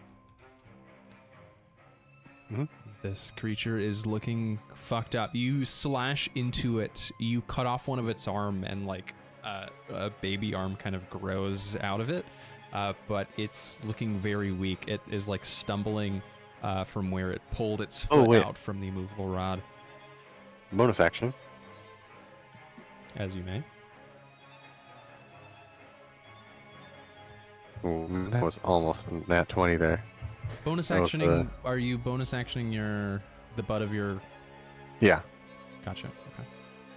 Yep, that is a 24, 5. 25 hits. That is a D4.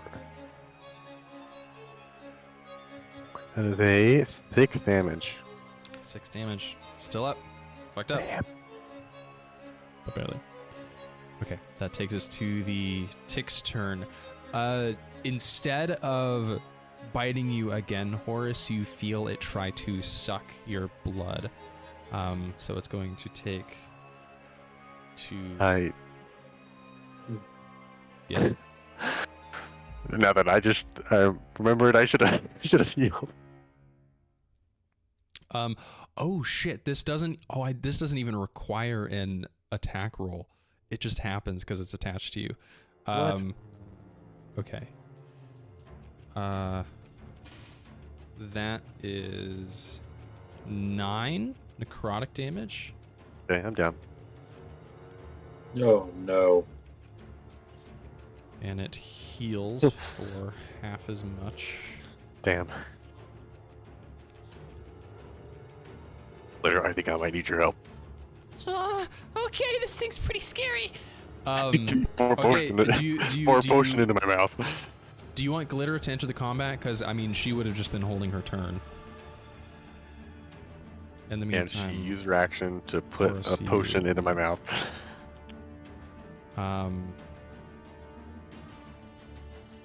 Yes. Yes. Alright, you use a okay. greater healing potion? Sure, so the other tick is going to... It doesn't have enough movement to get all the way over to Almyre, but it will make its way over there. Okay, at the end of the tick's turn, Glitter will use an action to empty a greater healing potion into your mouth, Horace. Oh, stay with me, Horace. Oh, please don't leave me. And you get 44 plus 4 is 20 hit points back. Hell yes. Okay, Jeatz, that's your turn. Give me a death save. If you haven't already texted it to me. Almyre, it's your turn. Fuck. Oh, we're gonna get the fuck out of here. All right, Horace, are you up? I am up. You are up. Okay. Mm-hmm.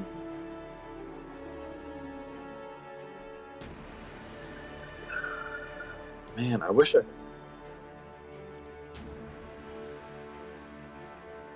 could reach a door. That The creature is looking fucked up.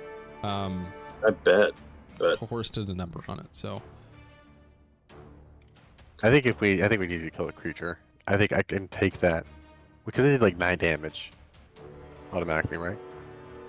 yeah, like the ticks are more an annoyance, I think, than an actual danger, at least compared to the. So I think The it'd blood be creature. better to go to him because even if they down me, they'll be easier to get around. okay. Well, give me. Oh, I'm gonna see. Hold on 1 second. Oh shit! Hang on. I'm Horace. You can have that potion back. Glitter is actually going to cast. Well, would you rather have the hit points or Jeatz also be up? I think Because she also has Healing Spirit. Well, she'll cast Healing Spirit on her turn. That's fine. Okay. How much health does Healing Spirit get? Yeah. 1d6 at the start of your turn, basically. It's not a lot. but Yeah, it'll I think pick we'll you do up. the HP just to. I'd go back down again. There is no way you can get all 3 of them. I see what you're doing. Just roll risk. Unless you want to give Jeatz a fail. Yeah, And it's just one blow up. fail, right? Well, we don't know where he's at. Sure, you already Would it be one fail? It'd be 2 fails, wouldn't it? No, it's only if 2 fails if it's a melee, Why? because it's a crit. Yeah, it's an auto crit if you're down. Hey, it might be worth it. Yeah, if it's only 1 fail, I think this is worth it. Wait, who's next? What if that works? I just have to The be creature's gotten up next. next. Glitter, yeah. So like, I mean, I if you kill him, still kill have him, movement. Glitter's next, and she's gonna heal, or I'm next, and I'll heal. Yeah, we're good. Yeah, I'm gonna do it. Let's do fireball. Fuck it. Fucking hell. Okay. You cast fireball, so I'm gonna roll. I need a 3 dex saves. save for all 3 of them. Okay. I failed. So well, yeah, okay. I failed. Shocker. Oh, sorry. I need to pull up their stats. What would, Okay, Jeff, let's hear it for what the would your ticks. reaction to be? Tick getting 1 fireball? is a 12. Fail. Tick 2 is a 4. And Fail. the creature has slightly Fail, different fail, stats. It's a 15. Fail. All right. Fantastic. Alright. So that's 10. The magic number is 65 that automatically kills me. I physically can't. So Okay, cool. The magic number is 65. Good to know. ooh. 7, 8, 28 damage. 28 damage. Okay. You Wow. absolutely obliterate this cursed monster. All of this blood suddenly turns to ash and is blown against the back wall. However, the other 2 monsters, these 2 giant ticks, are barely alive. Oh, Cool. okay. You see, like, their blood sacs have just absolutely been blown open and they're just leaking all over the floor, but their heads and legs are still intact, so they're still, you know. Let's do something funky. So the creature's dead, right? Mm-hmm. So I'm gonna go 5, 10, 15, 20. Okay. And then face step. Yes. And enough. each of them will get 4 fire damage when I do that. Oh my god, that is enough to kill both of them. Yeah. I had 4 and 2 Yeah. hit points. And I'm literally Holy gonna go right here and pour one of Jetz's potions down his throat. Oh Good my god, move. yeah. Good move. As we exit combat, you just obliterate these other 2 ticks with fire. Nice. Holy shit. And you go over to Jeatz. Are you administering a potion or stabilizing or what? One of his potions. Perfect. I fucking knew Yeah. that's what you would say. Love it. Oh my Love it. god. All right, I'm back up. Okay. How many potions do you have left? Wow. I think you have Four. I more. only got one. I'm about to drink one more, so just go ahead and call it 3. 3? Okay. Yeah, Actually, no, I won't drink it. Just call it 4. Okay. I cough back to life, and I'm like, oh. Did we get it? Whew.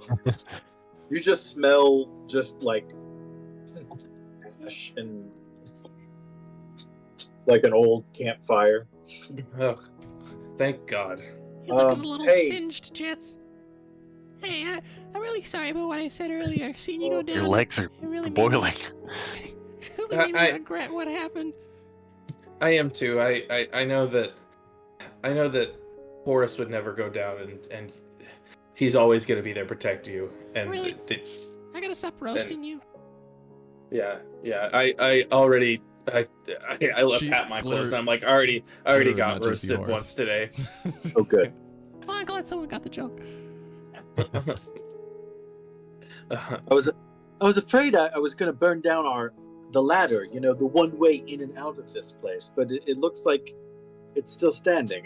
As you look around, it looks like you have caught some wood on fire. It's looking a little dangerous, and if you don't get out of here soon, the warehouse might actually fall down on top of you. We should probably try to find somewhere to lay low for a little bit. Maybe go report that we took care of the rat problem.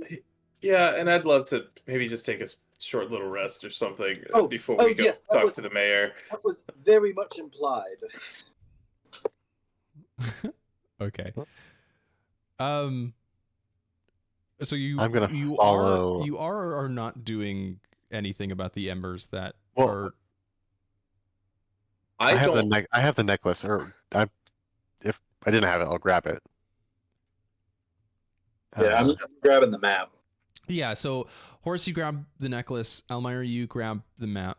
You can see like this figure, this little training dummy has the edges of it are singed. You look around, the beams are kind of singed. There's like little bits of wood that are fraying that are starting to burn. You're not really sure if a fire's gonna start. Do you guys want to hang around to see, or are you just booking it out of there? Can I like prestidigitation some like yeah, I can a little snuff out splat. a candle, torch, or campfire. Would that count? Oh yeah, you're right. Oh you're right. yeah. See, yeah, you can snuff out the embers that have formed. This is like old wood, so despite it being dry, would take quite a bit of effort to like actually get it to ignite.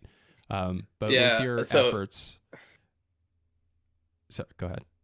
Yeah, I was just gonna say I just kind of start pointing at like little smoking spots and just like popping them out of existence. Okay, yeah, perfect.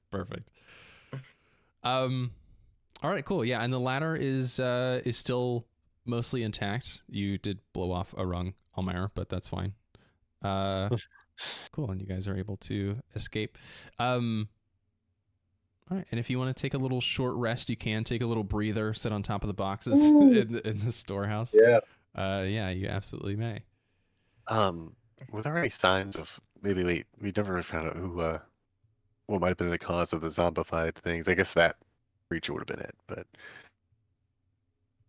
Yeah, before I go upstairs, can I go check out the box the creature came from? Oh, yeah, absolutely. You go. Did we take a short rest last session? No, you got a long rest, but that only brought you to one level of exhaustion. Yeah, I was wondering about that too, because I also have a short rest that's been taken since our long rest, but I don't know why. Yeah, I don't know either. That's weird. Yeah. No, y'all didn't. We definitely haven't fought, so can I undo half of my... Yeah. So whatever hit dice. Weird. Yeah, I don't know. That might have been a D&D Beyond bug. Yeah.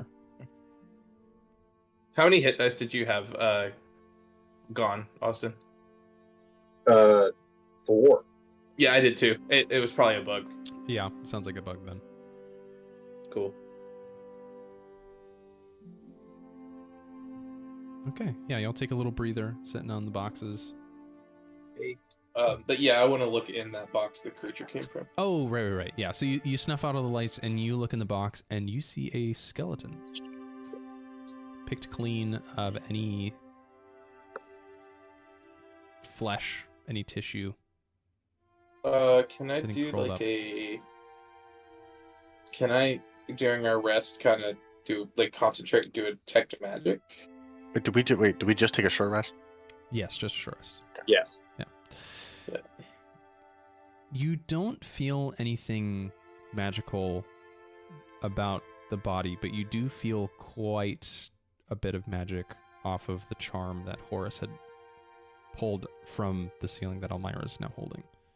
Jesus Christ, 71 healing off of hit dice? Okay, and I'm not even full. I snap around and I'm like, Horace, maybe while we take a rest, you hand that over to Almyre and let her identify that. I can feel a lot of magic coming off of that. I thought this might be have a chance of being cursed. And I'll hand it over. Okay. I'll take a look at it. You want to cast Identify? Yep. Okay. Almyre, as you are looking over this necklace, I know it's Identify, but give me an Arcana check because it's going to change what you get off of the necklace. Hey, cool. Arcana is a bad roll. That's an 11, and I have a +9. Wow. Okay, with an 11, you still get generally the benefits of Identify. Clearly, this is an item that you can wear. It does seem... Cursed maybe isn't the right way to put it. It has the effect that it has with intention. It's not necessarily there to trick someone technically. But what you do get with an 11 is just this. If left in a place long enough, the charm affects the world around it, corrupting low-level creatures into violent and vampiric tendencies. Oh. Interesting. So I will say, with that, you can roll me an insight check with advantage. Okay. Me or him? Oh, him. Oh my. 13 plus, probably not too much. 14. I give a help action. With a 14, you can reasonably intuit that this charm probably has been left a long time, and the rat problem that they had grew into a vampire rat problem. Yeah. And same thing with the ticks. And as Jeatz is going over to look at the body in the box, it's clear that the flesh of this body got corrupted into this monster that had attacked you. Was this left here? Was this planted here? You don't know. But you do know that the charm is the cause of this issue, we'll say. Okay. I guess someone could have left it up there for their, for an evil intentions to kill whoever was in here. Yeah, it's possible, and it may just be that, it was in the rafters, which is an odd spot for a necklace.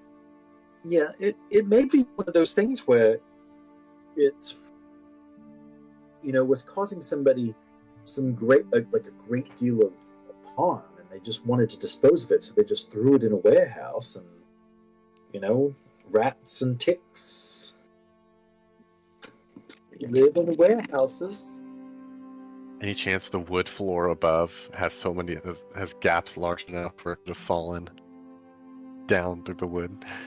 Oh. And into the rafters, like maybe an accident or something like that? That is a good question. You look into the rafters and the boards look very tight. However, there are a few gaps here and there from the rafters having fallen through, but with where you found the charm, it does not appear that it had fallen through. It does appear to be, for asking that specific question, it does appear to be put there with intention. Well, so was there any sign, can you still read? Yeah, combat didn't last that long, so yeah. Is there anything on the box, like any reason, he might have, been inside the box? The crate doesn't have any writing on it. If you want to roll me an insight check, Horace, you may. 9. A 9. There's a body in a box. I don't know. Maybe this is just what happens in the material. Body in a box. Yeah. I guess I was trying to see if we could figure out who, maybe was down here.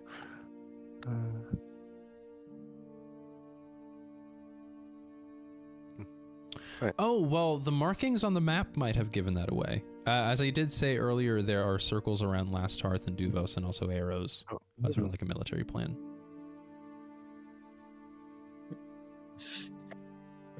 Oh, so probably Victor Kane's hideout?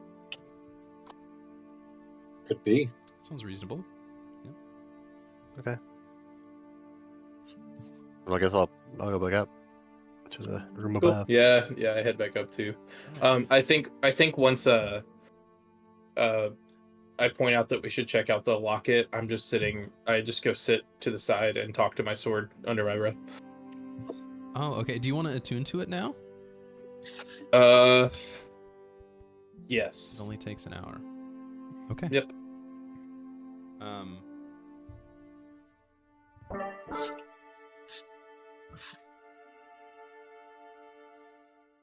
Yes, dear companion. It is time. We shall become one.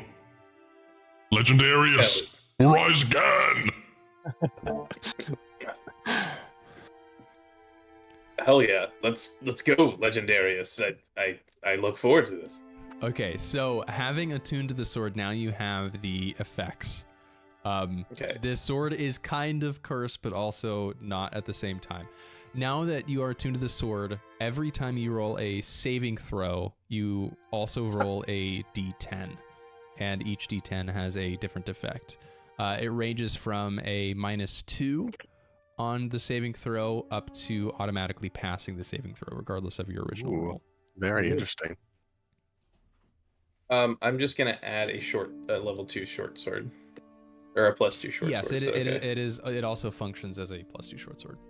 How do I? Sorry if that was also really loud. I had turned up my voice mod. No, it Voice sounded changer fine. volume. Okay.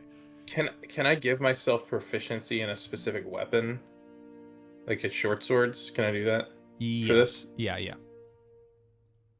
That works for me. Okay.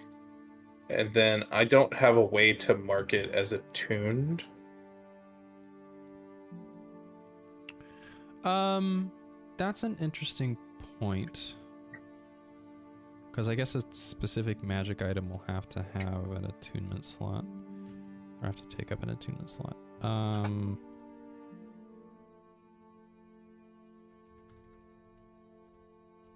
mean, I could just pick an item and call it that.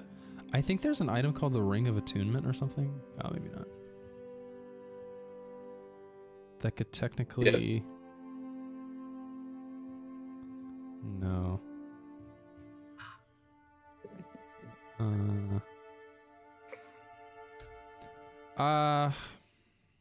I don't know. We'll deal with it offline. I wonder if I can customize it to where it says requires attunement. Oh yes, you should be able to do that. We'll deal with it offline. Yeah. Okay. Okay.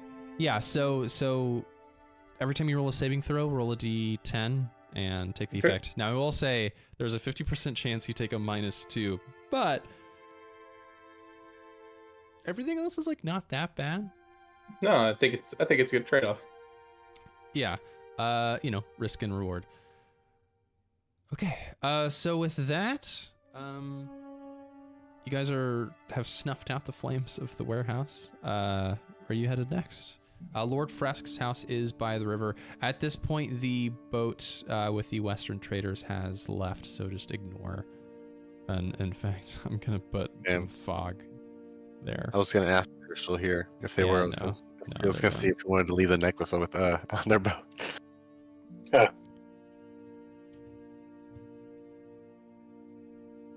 Where'd that fog come from? Oh, that's weird. There's just some fog in the bay right where the boat would be. Maybe they're still here and they're just like cloaking themselves. Guard magic.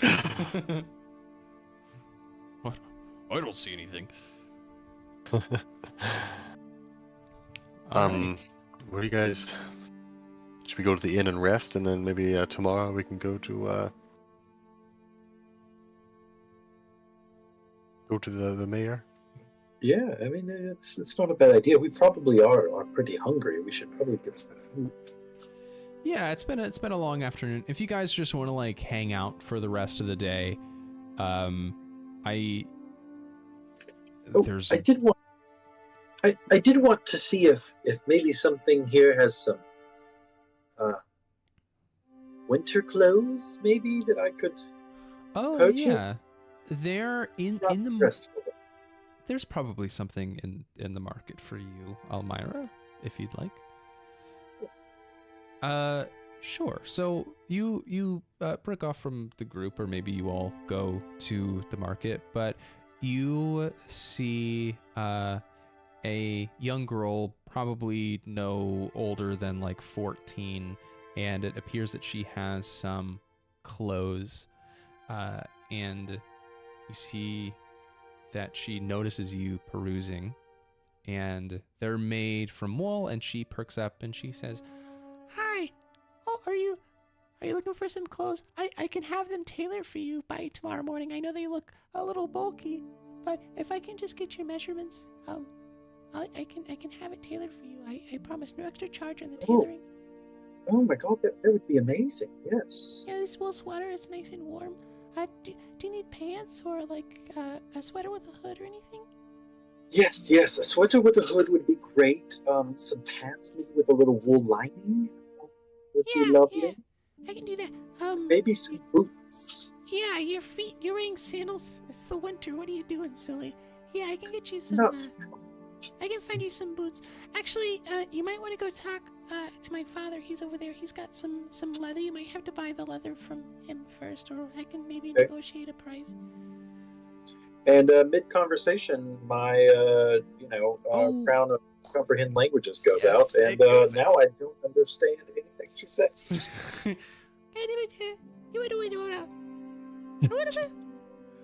Oh,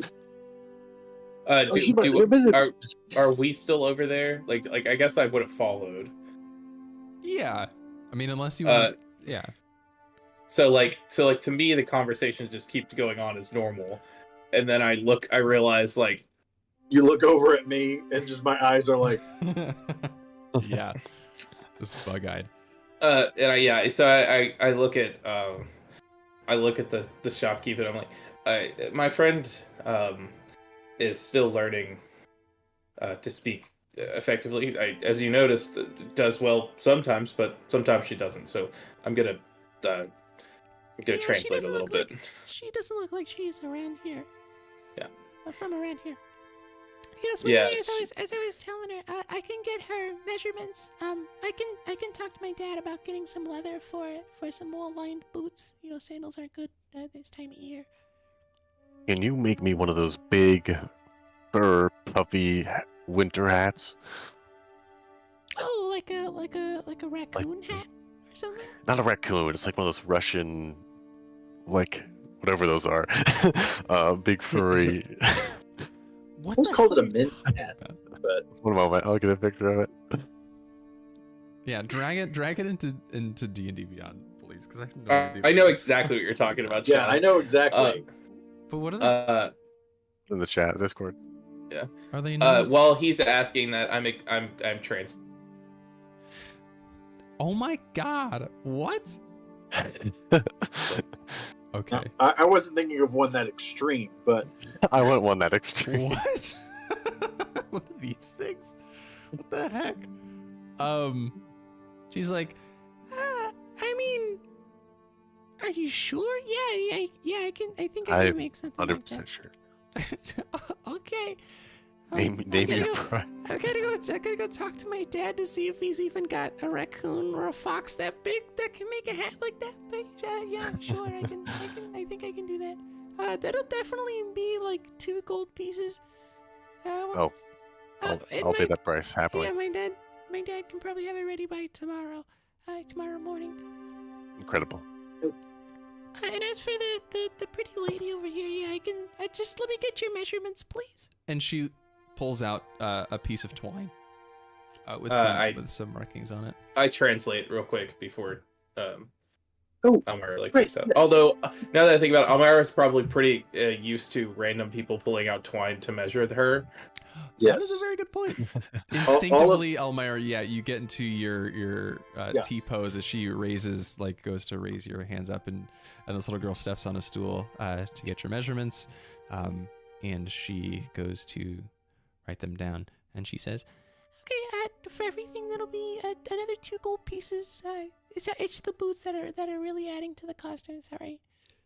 Oh no, that makes sense. Oh well, actually, I don't understand what you're saying. I told her that it's gonna be.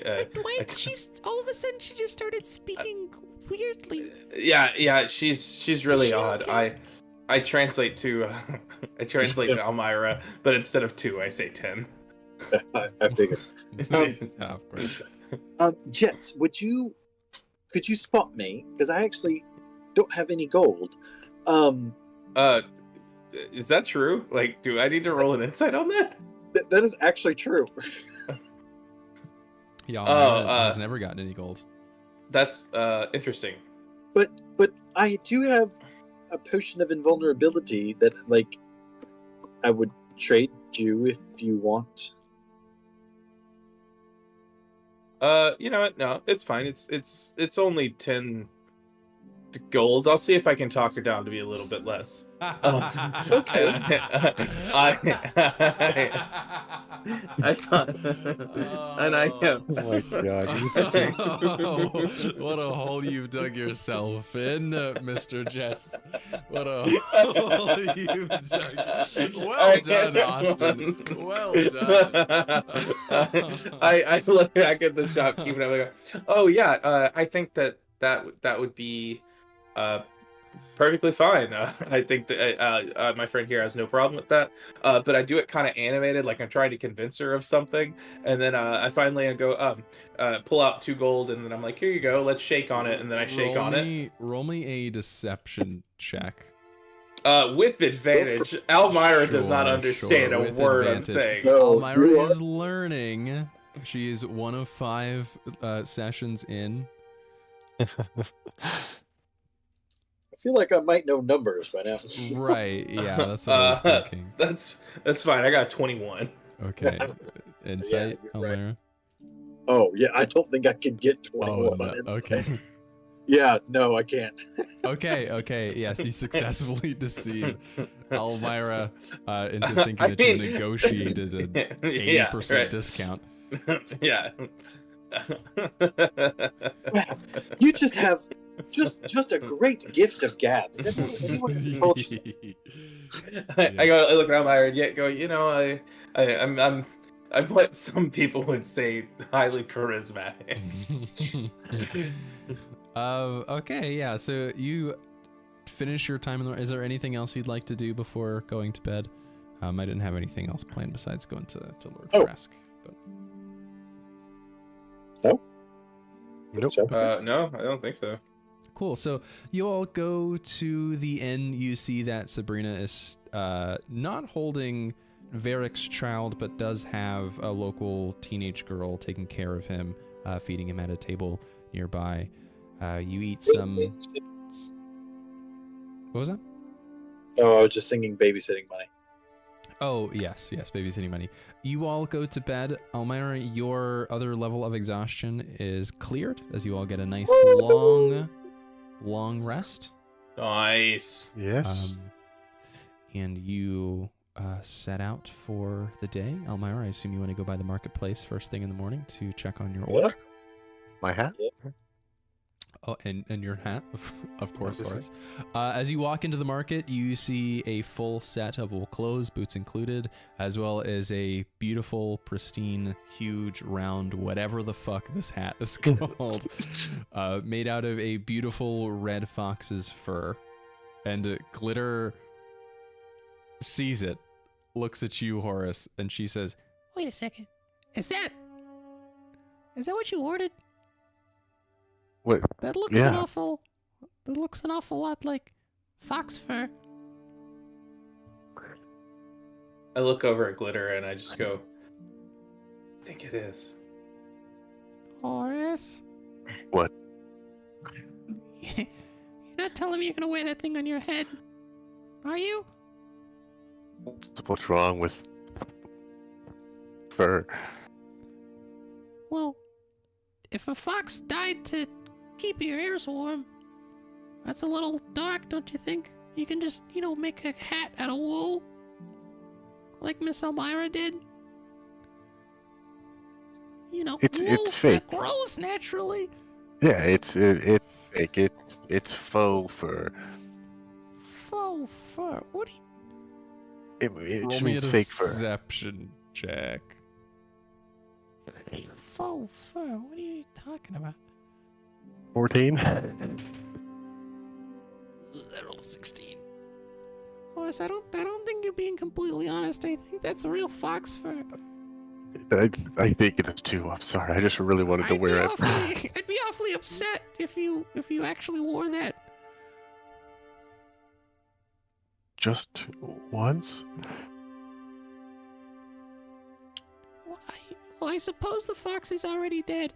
And, foxes are huge pains in the ass, generally. They're so tricky. Have fun. Yeah. I guess you can wear it. This is revenge on all the foxes that ever played a trick on me. Fine. Oh, did that happen a Even though lot? that fox probably didn't do anything wrong, but I'll I'll look over because it's you, Horace.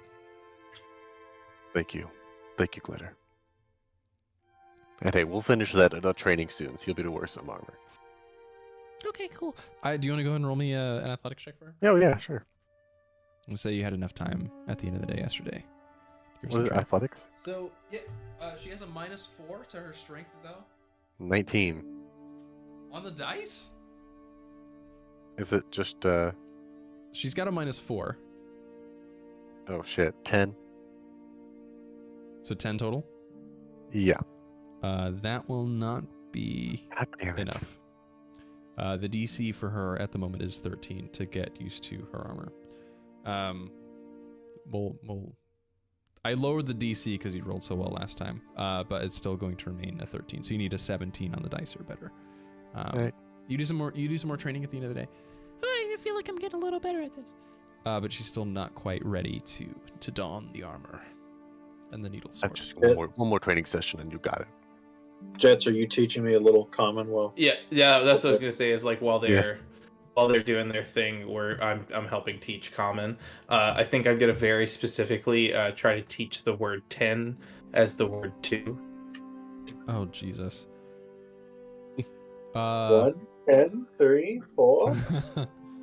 Almyre, yes, your exactly. intelligence score is 20, so like I will leave it up to you if you want to pretend to go along with this. Obviously, It could be fun. sure. Sounds fun. Yeah. Okay, that's fine if you're okay with it.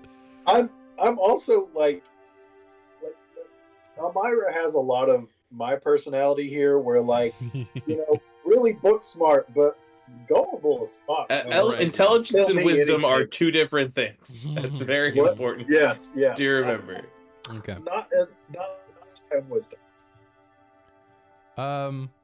Okay, cool. Yeah, so Almyre, you are one lesson closer to being able to understand common. I thought it was 5 sessions. Mhm. I've got that saved, or at least I thought somewhere.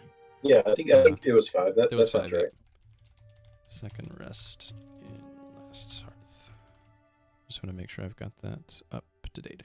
Okay, cool. Do you guys want to go to speak to Lord Fresk? Sorry, I'm rushing things along because I've got an end goal in mind for the session. Yep. Yeah. Yep. Okay. So you walk over across the bay again. The boat is gone, but Lord Fresk does reside in the house above the bay. There's no guard standing out front or anything. There's just a sign out front that reads something. Almyre, can you cast your spell again? I shall do it. I like this. Hey, I have a completely illiterate party. They have to use magic to read. That's fun. Cool. So Almyre, yeah, you channel your helm and you touch the sign and it says, "Please knock." Oh, we just have to knock. Almyre casts knock. Cast knock, yeah. No, I knock. You knock and you hear a voice on the other side of the door say, "Come in." I'll walk in. Okay. What are we going here for again? I guess we're kind of here to ask about the town.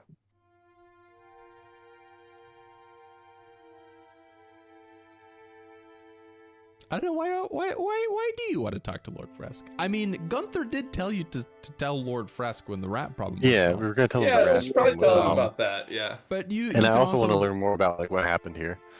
Yeah. If you want to move your tokens up to the building you want, you can, please. Okay, so as you all walk in, this shack, honestly, is basically the best way to describe it. There is a bed along one wall. There appears to be fishing gear and crab traps all over the place, and at the other side of the room there's a big window that looks out to the bay, and there is how did you do that?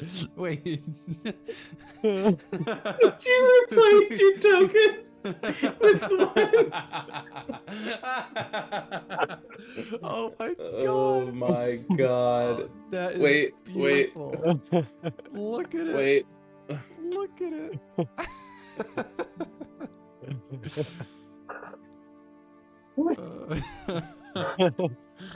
Oh.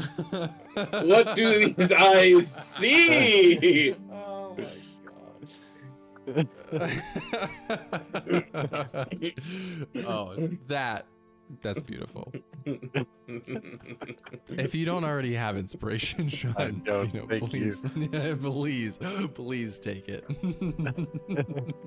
Oh, hey, buddy.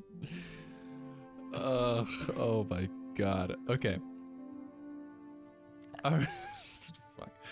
Okay, so you all walk into this building, and at first this tall orc gentleman is taken aback, and he says, "Oh, clearly looking at your hat, Horace." But what you see otherwise is there's a cot on one side of the room. There is fishing gear alongside of the other. It's just a cluster, basically. On the far side of the room, however, you see a big window that looks out into the bay, and a beautiful oak desk just full of papers, presumably paperwork about the village. And you see this tall 6'5" orc who is well dressed, but still with some paint on his face. His tusks are sticking out. His brows are furrowed as if in concentration. He's looking down. And he looks up at all of you and says, "Yes, how may I help? I'm Lord Fresk. Strange faces. We've never met before, I don't think. Who are you, if I may ask?" We were told by Gunther, son of Gork, to come see you. We handled some rats in the storeroom. Yes, that problem is taken care of. Gunther did stop by and say that he had some adventurers to take care of the problem. More brave than the guards, it seems. The guards have been scared to go in the storehouse for a long time to take care of the rat problem. They say they're scary or something, dripping with blood. Sir, they weren't wrong. It wasn't a great time. I died. Wait, does either? We didn't shower or change, so we're just still covered in blood. Yeah. Yeah, there were no showers in the inn. You do look a little disheveled. Yeah. Well, yeah. I guess died is probably a exaggeration, because if I had died and come back, that would be taboo. But no, I did. Yeah, they're scary. There was these little things that sucked our blood, and then this other little thing that sucked our blood, and then this weird scary box man, but without the man part, but with the scary part. It wasn't, and the blood. And the blood. The blood was over there. The blood was the main part. Yeah, there was. Yeah, and then the rats, the aforementioned rats, those did exist. I'm gonna be honest. I was a little surprised to find out more than rats, but those were there. Wait, I'm sorry. He's still recovering from yesterday. This all happened in the storehouse? Yeah, everything exploded when we vanquished it, and everything hurt. No, there is not. It's not just one floor. There is a basement to that. Were you aware? Yeah, he seems confused, and he turns around, and it looks like he's rifling through papers that maybe appear to be blueprints. And you can hear mumbling to myself, "Basement. There's no basement under the storehouse. That can't be. Surely." He turns back around to you. "You swear there's a basement under the storehouse?" That would explain so much. Well, there's no door to the basement anymore, so it's easy to find. Perhaps I'll have Gunther check it out. Did someone use that storehouse before this? Now that you tell me, I think I might have solved a decade-long mystery. A cold case. This has been going on for a decade. Yeah, does that cold case include a missing locket? Necklace? Thing that goes around neck?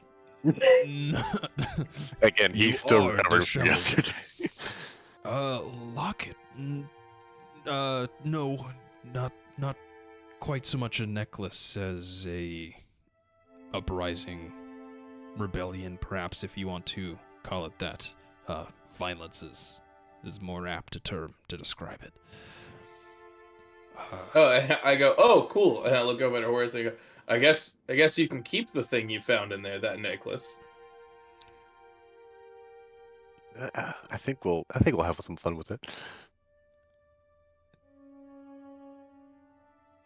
Well, do you mind telling us what you have? I'm sorry, I go. have many thoughts going through my mind. Have you... I've never seen your faces before, so I don't know how well versed with the history of Last Hearth you are, or Duvos by extension, but you are aware that Lord Melchior exiled people like me to the north, yes? Mm-hmm. Yes. Yes. That's There was why. Never mind. a vile man once named Victor Kane. As far as I know, he does still prowl this earth, curse his name. But 10 years ago, he led a rebellion to kill the people like me. And one night, this very village was assaulted, but we knew not where they came from. These walls here were supposed to protect us, but it seems they came from within.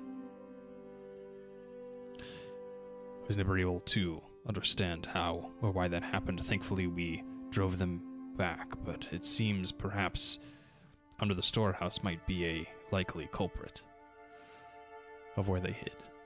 Obviously, it doesn't matter now. That's practically ancient history, but important to ease my conscience.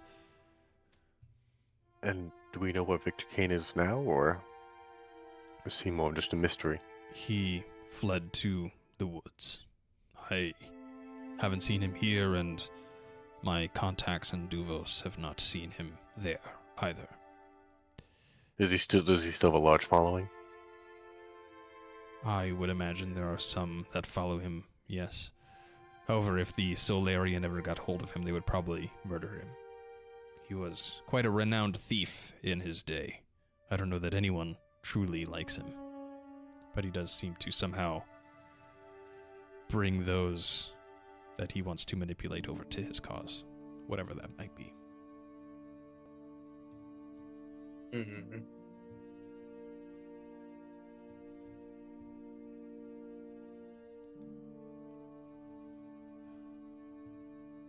Tell me, Okay. these monsters that you fought, did they seem dark and sinister? You see, our farmland has been suffering lately, and I didn't want to admit it, but I was perhaps afraid that they have been cursed in some way. Cattle are not supposed to look like that. I don't Neither know if sheep. they're. I don't know if they were cursed. I mean, so I'm guessing this item really wasn't great, and I explained the like necklace locket thing, and I go, but we killed everything involved in there, and I mean, do you think that doing that could have solved your problem, or maybe there's something else causing all of that? Because I don't know. It seems like that would be too simple of a solution for It seemed too such a contained. to that. widespread problem. Yeah. Yes. Yeah. I'm no curse breaker. If you are convinced that this necklace that you carry has some dark magics tied to it, take it far away from here. We'll deal with the problem should it persist. I'm in over my head with other things at the moment, but I appreciate your assistance in this matter, clearing the storehouse, that is. Yeah, well, of course. On the subject of dark and dreary, have you heard of anything else across the land that's having kind of a similar thing going on, or is it just contained to here? It does seem to be perhaps a little widespread. I don't know specifics, but as you can see, our people here are suffering. We're not getting food, and typically Duvos would trade with us. They are downriver, after all, but the human side, the east side of Duvos, has put a blockade, so we cannot trade with them. The Lord Euron, he says this name with quite a bit of disdain. Euron will not trade with us. He hates us. Even if it means humans would suffer. Does he lead the human side?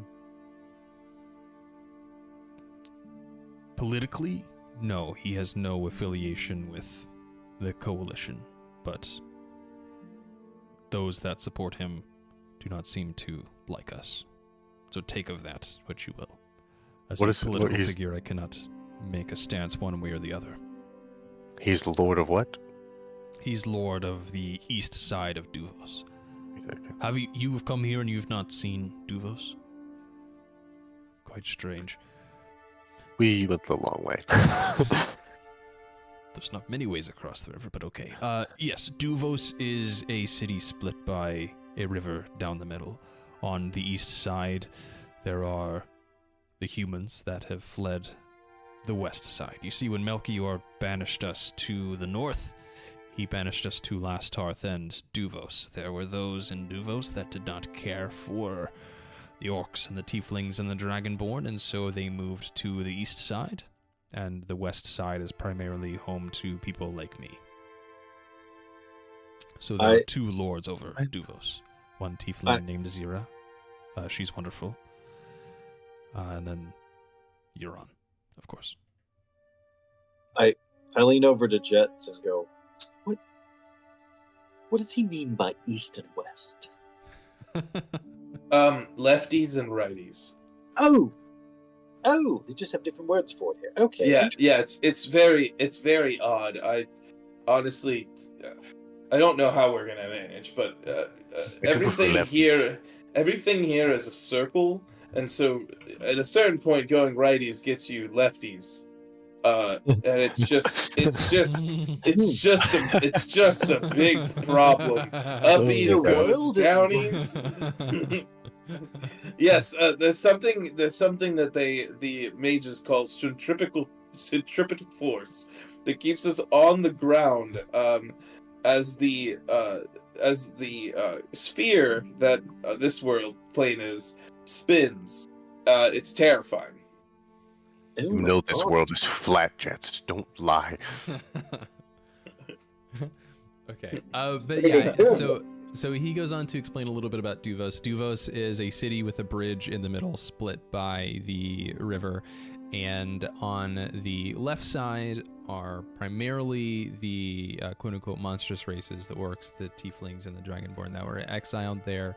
There are a few humans there that, don't mind these people living with him. They are worse off. Then there's also the east side or the right side of Duvos that is primarily humans that want nothing to do with the people that were dumped on them by Melchior.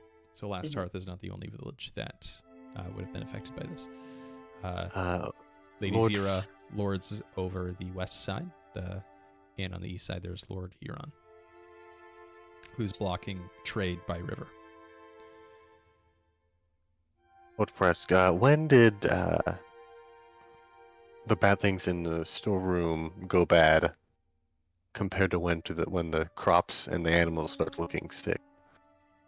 It took quite a long time for us to notice that there was even a problem with the crops, but I would say it actually only started about 2 years ago.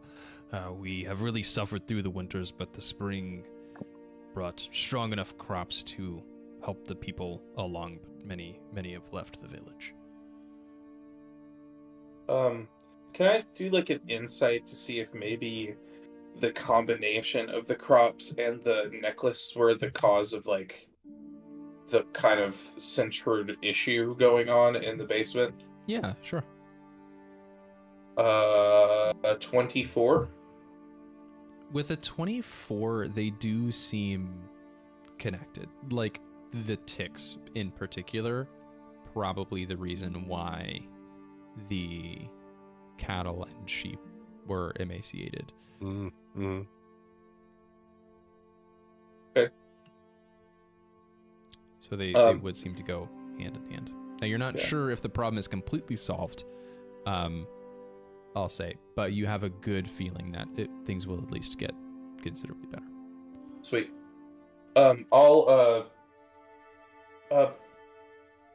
Lord Fresk, we killed the majority of the monsters down there, all of them. I'm gonna assume that,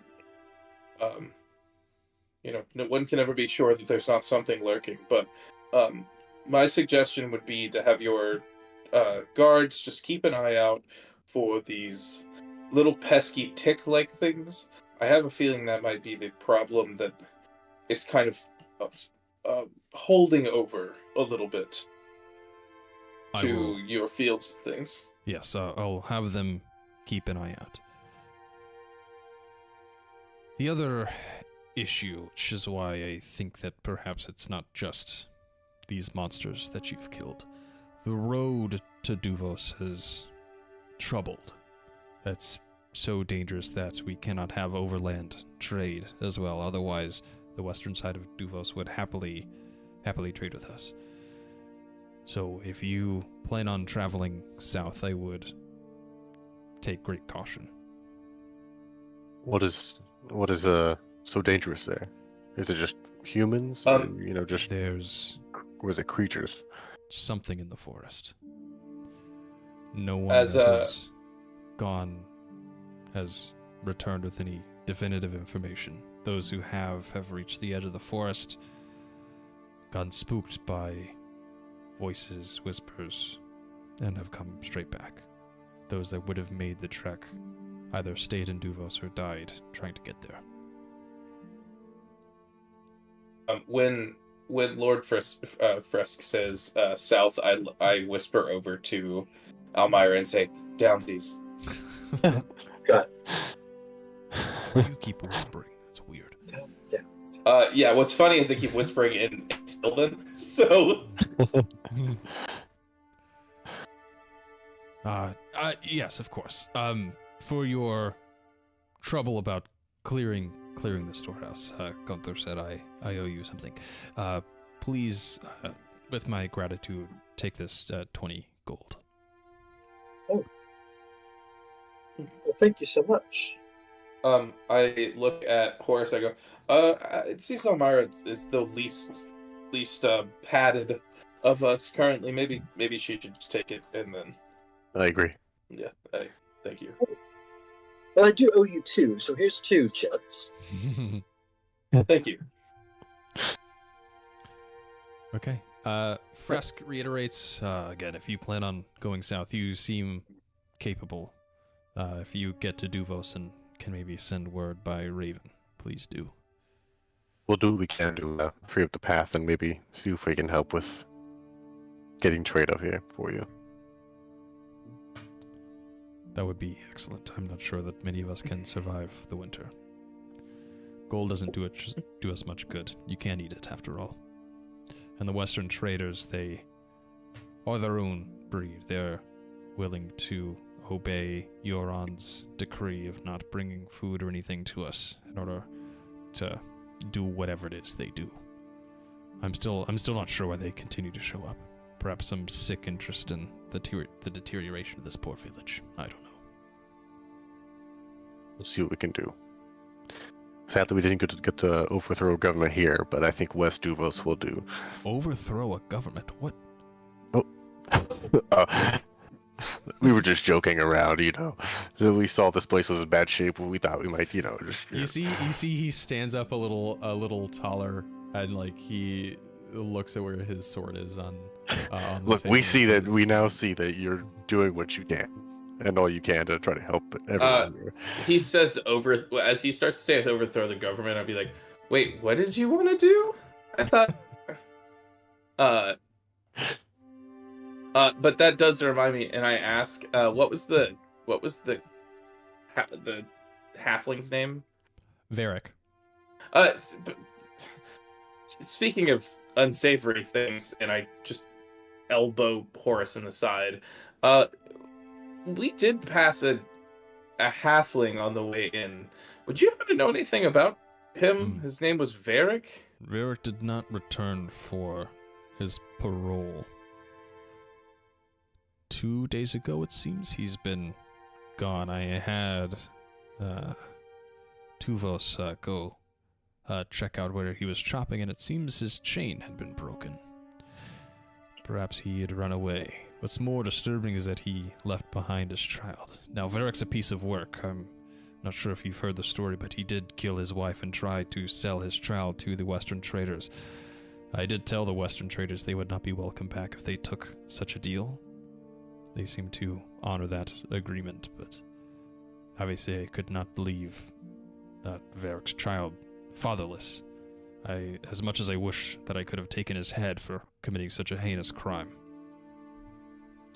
Sabrina or some caretaker seems to be watching over his child now, but if he's gone, and even if he headed south, good riddance. His child will be better taken care of by the people of this village. If we come across him, we will not do anything then. I wasn't sure if you cared. That sounds like too many other things on my mind. Seeing his face would just add to the stressors I'm under. Kill him? If you have some reason to. Okay. Well, not right now, but we might find a way. Yeah, I'm sure we'll find some kind of convenience on this. I am no murderer, so I would never advocate for the killing of another, but I might be able to make an exception for that piece of shit. He's pretty awful. I understand. Well, it was good meeting you, Lord Vrask. Safe travels. Thank you. May we meet again. He puts a hand over his heart and bows at you. I give him my traditional bow back. I do my royal curtsy. I put my hand on his hand that's on his heart, and I also bow. You really aren't from around here, are you? Safe travels. I give him a kiss on the cheek, and I walk away. He blushes a little bit. I make out with him and then leave. Full time. Oh my god. Okay, cool. So do you guys want to head south? Head south to Duvos? It's Let's Duvos. Bright and early morning. It's a little warm with the sun beaming down on you. Yeah. You pass by Gunther and this other tiefling guard, and Gunther gives you a nod and says, "Oh, thank you for taking care of the rat problem, hopefully permanently." Hopefully. Safe travels now. We left one in there for you. Bye. You see him shudder. All right. Cool. So heading south then. You guys take the forest road. But your estimation on the map, it'll take you about 3 days. Cool. But on the second day, you are... Oh. Yeah. So you're following this road, which eventually meets back up with the river and these various small streams that are branching off of it. So generally, as you're traveling, you are, hearing a babbling brook going off the side. And as you are traveling through the forest, let me pull up another battle map here. And you guys will be coming from the top of this here battle map. Grab them there tokens. There's them tokens in them there hills. You're just traveling along, and suddenly you see in the distance, in the middle of the road, what looks like a decrepit, skinny figure, like its skin has been shrunken tight. to its like sinew and bones. It looks to be about the size of a halfling. And you hear, you cannot pinpoint from where. You hear this voice echoing through the trees. Careful, wanderer. You trespass in the territory of the druids of the blood. And that's where we'll end our session. No. The blood moon. Thanks for watching, everybody. Ooh. All right, setting up a little mystery for the next session. Yes. I wonder who this happening is. I wonder. I see a blood moon rising. Is there part of a chain still around the skeleton? Oh fuck! Damn it, dude! I even had that in the thing. You suddenly see a halfling motionless in the center of the road, a shackle around his ankle. Fuck. Whatever. But yeah, see, there is a shackle there. All right. That's the point that I wanted to get to set up like the next thing. I didn't want to leave off on another. And so you leave again. So sorry if I was rushing things a little bit, but like if you guys are just hanging out around town that you've already explored, I feel like it's okay to just like hand wave a few hours at a time. Yeah. I want to hear what this voice sounds like. It's just like you're underwater. It's kind A of little bit. Yeah. Maybe not the best. You're talking behind a fan. You're talking through it. Right.